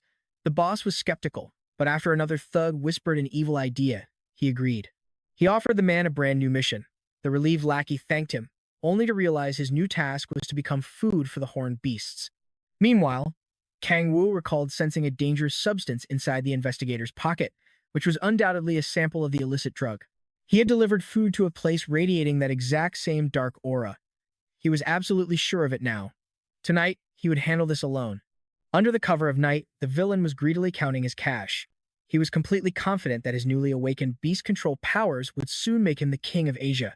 While mocking a caged rabbit in his hands, he suddenly heard a loud commotion outside and demanded to know what was happening.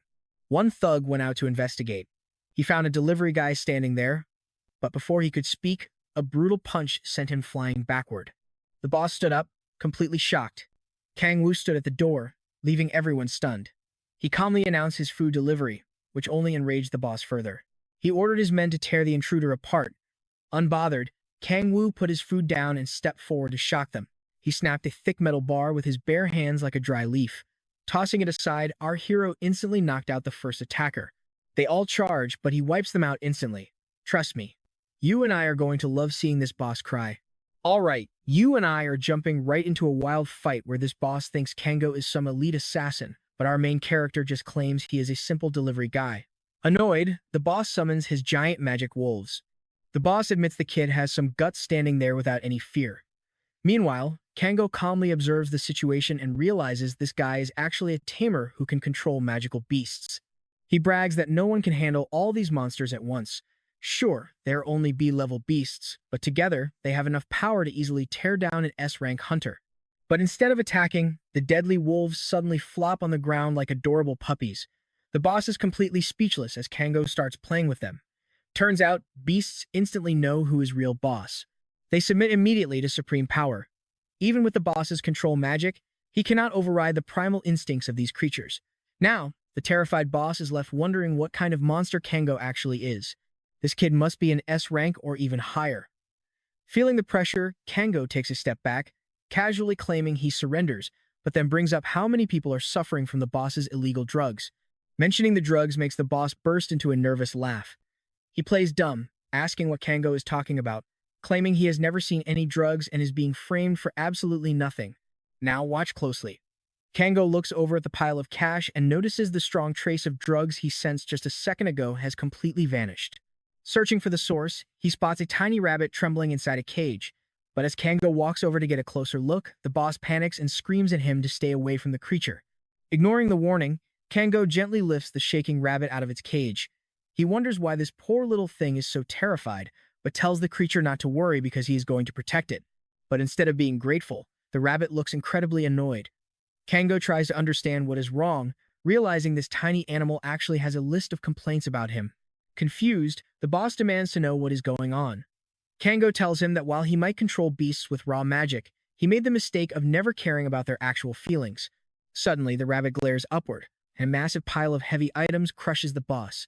With the bad guy dealt with, Kango heads home, where Lim scolds him to stop constantly bringing random animals back to the house. Kango apologizes, but Haeyong is absolutely thrilled to have a new bunny to play with. Giving in with a deep sigh, she decides to let him keep the cute little rabbit just this once. He laughs it off, promising to be more careful next time. Secretly, he's relieved since he brought this special rabbit back, hoping it would be useful. They name him Popo, and Haeyoung is absolutely loving her new pet. Seeing her face light up makes keeping Popo totally worth it. A bit later, the investigators from the Silver Tower finally arrive at the warehouse where the drug boss was hiding. They report to their director that they arrive exactly on time and manage to arrest every single thug on site. Needless to say, it was quite a chaotic scene. All the criminals were already beaten, especially the boss, Gapsik, who was found hilariously buried under his own illegal stash. With all the evidence secured, the team wonders how Director Kim managed to find this place. She just laughs and tells them it is a secret. But quietly, she smiles to herself, wondering if she owes Kengo yet another massive favor. A little later, the gang throws a party to celebrate Hong's big acting debut. They gather to thank everyone who supported her, and she happily promises to keep working hard in the future. Everyone claps to celebrate her hard work. Then, Lee mentions that the show is finally about to start, prompting the whole group to rush inside the restaurant to find a seat. Let's pause right here because the vibe changes instantly. As everyone gathers to eat, Kengo suddenly stops and turns around, sensing a massive wave of power fast approaching. Looking up at the sky, he notices a plane flying overhead. Judging by the sheer size of the energy radiating from it, there is another zero-rank awakened one up there. Up in the air, a woman named Celia is lecturing Joseph, telling him to stop being so loud and nervous. She warns him that he looks like a total weirdo and should have just brought his gaming console. Joseph grumbles back, complaining that the director threatened to cancel his favorite show on the spot if he got caught playing video games on duty again. He did not even want to come, since he cares absolutely nothing about the Korean Hunter Alliance. But Celia reminds him they had no choice, as only a zero rank can evaluate another zero rank. All this official training stuff is just a cover. In reality, their bosses just want to test this new guy's strength. Joseph asks what they should do if the guy turns out to be insanely powerful. Celia replies that they will simply recruit him to their side, believing that a powerful new ally is never going to be a bad thing. After all, having a partner would help lighten their heavy workload. Joseph agrees it sounds nice, but doubts the new guy will join easily. Celia just smirks, noting that even a zero rank has a price. Still, Joseph recalls the warning that messing with any zero rank is like playing with a nuclear bomb. Provoking one of them is incredibly dangerous, and they have to tread carefully. Celia rolls her eyes, reminding him that she is a professional and knows exactly what she is doing. She tells him to just relax, and Joseph agrees, though he is barely paying attention anyway. Suddenly, Joseph freezes and senses 4 high-level magical beasts flying straight toward their plane. In seconds, the onboard security guards rush over to report the crisis. The head of security, Lieutenant Ronald, introduces himself and confirms that 4 deadly beasts are closing in on their position fast. He tells them to buckle up while his men handle it, but Joseph tells him not to worry since he was getting bored anyway. With a casual wave, he creates a massive magical barrier around the plane. The leading monster slams directly into the shield, unable to break through. Smiling, Joseph uses his telekinetic powers to instantly trap the beast, along with the others, before completely crushing them into dust. It takes Joseph mere seconds to wipe the sky clean. One surviving beast tries to flee while screaming in absolute terror, and its cries echo clearly through the wind. But he effortlessly drags it back, finishing it off instantly. Celia notes the fight is over, and while Joseph agrees, he is still incredibly bored. He really hopes Korea has something far more exciting to offer. Once the plane touches down, Yoon and Lee head out to welcome their guests. Lee finally meets Joseph face to face, while Yoon shakes his hand and thanks them for making such a long journey. He introduces himself as the president of the association, Yoon Han-jong. As Lee and Joseph greet each other for the very first time, Joseph notices the Korean has a surprisingly refreshing vibe. His aura seems quiet at first glance, but he is definitely not weak. He is just extremely refined, keeping his massive energy completely hidden. He is a true zero rank who knows how to control his power. Suddenly, Joseph asks if he likes video games. Lee is slightly confused by the random question, but admits he used to enjoy them, though his duties as a hunter keep him far too busy these days. Joseph calls it a tragedy and suggests they play a co-op game sometime. Later, as Lee rides in his car, he reflects on Joseph, noting his initial aura definitely matched that of a legendary zero rank. There was no doubt he was an absolute powerhouse, but Lee still could not help but wonder about that massive explosion of energy he had felt surging from the sky just moments earlier. It did not feel like malice, but rather something completely pure and unexpected. Yet, despite that heavy power, the guy immediately asked to play games, leaving Lee totally confused about his real intentions. Was it just some weird American joke? As Lee falls silent, his terrifying aura flares up, scaring his driver. Trust me, you and I need to see what happens next. All right, you and I are about to witness a massive showdown. Lee wondered if this so-called game was actually a direct challenge to a fight. He told his driver to stop, leaving the poor man completely baffled since they were almost home. Lee explained he had to make a quick detour first. He needed to discuss this situation with Kango immediately. Meanwhile, our main character was busy playing house with Han. Kango was doing an absolute trash job playing the wife, which deeply annoyed Han. He was supposed to act feminine, but was failing spectacularly at every single part of it. Han tried playing the husband again, making Kango laugh and suggest she stick to being the wife instead. Then, looking around, he pointed out some makeup on the table and asked if it belonged to her. She admitted she borrowed the makeup from her mother because she ran out of crayons and needed a quick replacement. Kango froze in pure shock. Wait, had she really been painting her face with actual crayons this whole time? He was about to tell her that was a terrible idea when a sudden voice called his name. Turning around, he saw Lee standing there, ready for a serious chat. Lee struggled to choke back his laughter the second he saw Kango's ridiculously painted face, but joking aside, he had urgent news. He just crossed paths with a rank 0 awakened who traveled all the way from America. Apparently, Lee had been challenged to an official duel. Realizing how serious this was, Kango asked Haeyoung to wait inside the shop. Once she stepped away, our main character immediately asked for details about this mystery fighter. Kango pointed out that the guy might actually be lurking behind that post right now. Confused, Lee spun around instantly to look.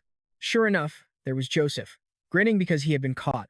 He boasted about using a high-grade artifact to mask his presence, completely baffled that he was still detected. Lee, deeply annoyed, asked if he had been stalking him this whole time. Lee threatened to file a formal complaint over such blatant disrespect. Joseph quickly apologized, claiming he never meant to cause offense. In reality, he was just incredibly curious about Kango. This random guy had just materialized out of nowhere and spotted him instantly. He wanted to know who he was. If he was Lee's close friend, he had to be someone significant.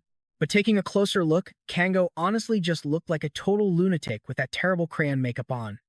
Lee immediately noticed that Joseph was making the huge mistake of judging by appearances.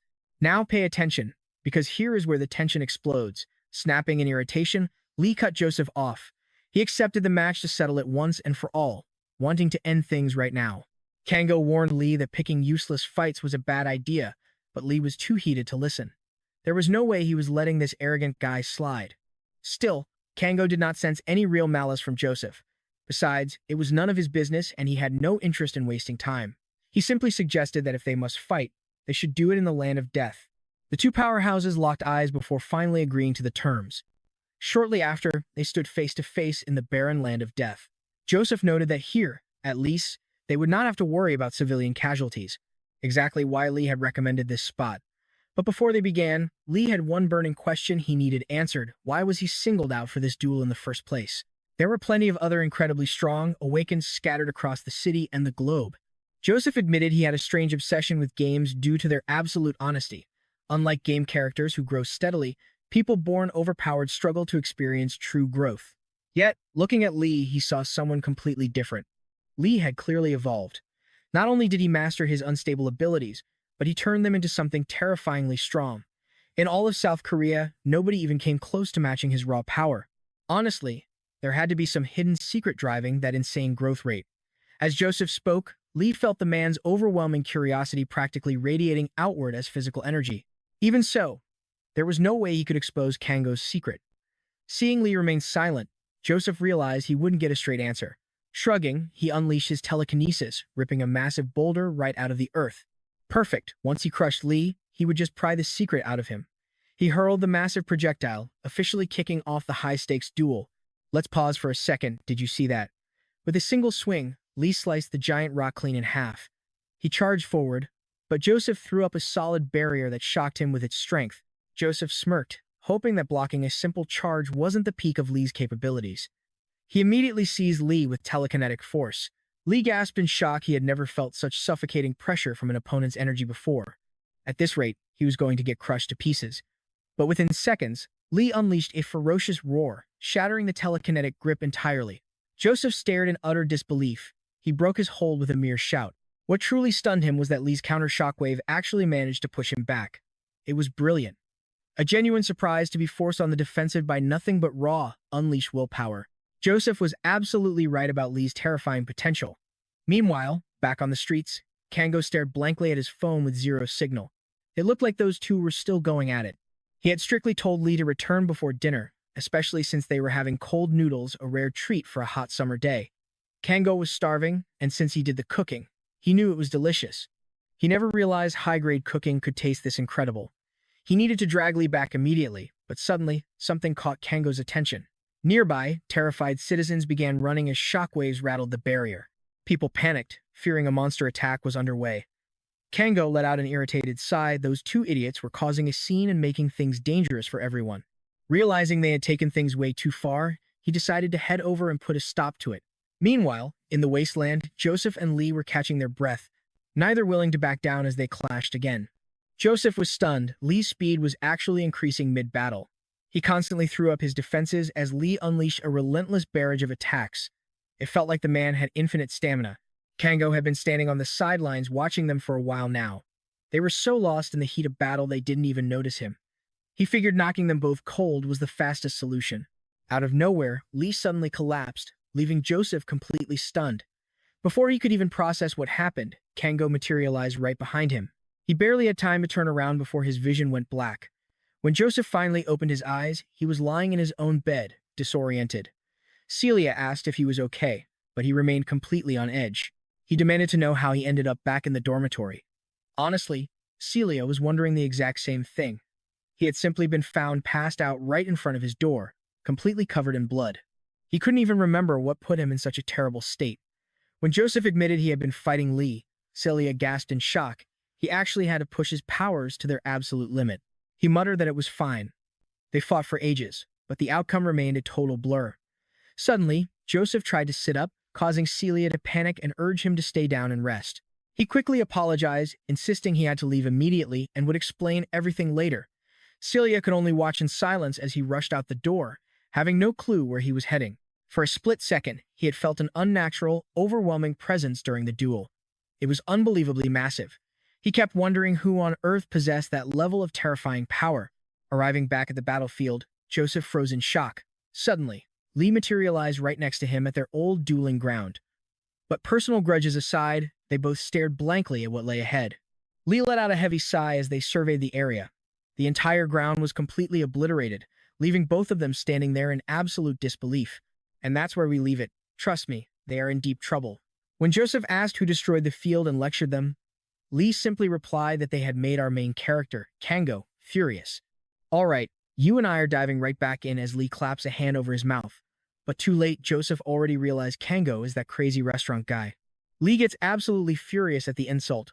While miles away, Kango suddenly sneezes because they're gossiping about him. As time passes, Lee's annoyance with Joseph only grows. First, the guy insults his master, and now he's stalking him. Joseph reveals he knows Lee is on his way to see Kango and insists on tag-teaming the visit. Joseph feels deeply indebted to him. Looking around at the scarred battlefield, it's obvious their brutal clash nearly leveled the city. They were so caught up in the fight they didn't even notice the destruction. If they hadn't been stopped right then, the fallout would have been catastrophic. Their rogue attacks easily could have shattered the barrier and harmed innocent civilians. Joseph is incredibly grateful they were shut down in time, which is exactly why he's tagged along with Lee to pay his respects. Lee smirks, but quickly remembers that master insult. Joseph just laughs it off, claiming he didn't know his true identity. Suddenly, they hear hushed voices whispering about them nearby. Passers-by are practically drooling over how good-looking they are. Girls whisper that they must be foreign models, looking like they walked straight off a high-fashion runway. But soon, the crowd recognizes their faces from TV. Standing there is the nation's strongest, the zero-rank awakened powerhouse, Lee Shin. And right next to him is the zero-rank hero from America, Joseph. In seconds, a swarm of excited fangirls surrounds them, desperate to chat with their favorite heroes. Now pay attention to this hilarious mess. These two god-level fighters are completely trapped, getting bombarded for selfies and autographs like boy band stars. Joseph quickly warns Lee before activating his incredible powers on both of them, launching them high into the sky. The crowd is left completely starstruck, witnessing their abilities live. Joseph jokes that this escape clears his debt, earning a grumpy mumble from Lee. But on a serious note, Kango's identity must remain a secret, which Joseph promises to protect. Later at the restaurant, Lee bows deeply before Kango, offering a heartfelt apology. He promises he'll never lose control like that in a fight ever again.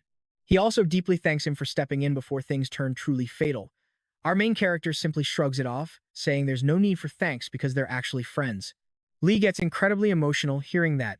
Meanwhile, Joseph bows to Kango, admitting he also lost control in the heat of the moment.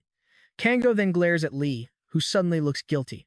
After all, Lee leaked his master's identity. But Joseph speaks up, assuring Kango that his lips are completely sealed. Kango eventually accepts this, but warns Joseph to control his raw power. He also asks him to look after Lee so they can get along. But let's pause here. Do you think they'll actually become allies? Joseph chuckles, claiming they're already best buddies despite Lee's scowl. The American tries to bring up some important business, but Lee quickly cuts him off, telling him to wait. They need to focus on returning to the official banquet first. That's a duty Joseph had totally forgotten about after getting dragged away. Kango asks about this banquet, and Lee explains it's a massive government-hosted welcome party meant to honor all the powerful foreign awakened who just arrived in the country. It'd be a diplomatic nightmare if the United States representatives skipped out. That's why Lee warns Joseph to step up and remember his responsibilities. Joseph sighs in disappointment. He barely got to talk to Kango, and he's scheduled to fly out tomorrow. Seeing this, our main character offers to meet up right after the party. They agree to meet up later in a nearby park. With that promise sealed, we cut to the elegant banquet where Celia is thoroughly enjoying her luxurious wine. Testing the vintage, she finds it highly exquisite. Still, she wonders how Joseph got lured away so easily and where he could have vanished to in such a short time. With Lee also missing, Celia grows slightly anxious. But it doesn't take long before she spots him heading up the grand staircase. Approaching him, Celia praises the spectacular party, but asks why he's hiding away all by himself. Lee simply replies that he needed fresh air, then asks if she wants something from him. Flashing a warm smile to ease the tension, she warmly congratulates him on officially becoming a zero-rank awakened. She asks if he's truly satisfied staying in such a tiny nation. Confused, Lee listens as she cuts straight to the chase, offering him a massive salary at least 5 times his current rate. If he defects to their side, the riches and perks will be limitless. And that is where we stop for today. To make sure you don't miss the next epic chapter, turn on the notification bell. Because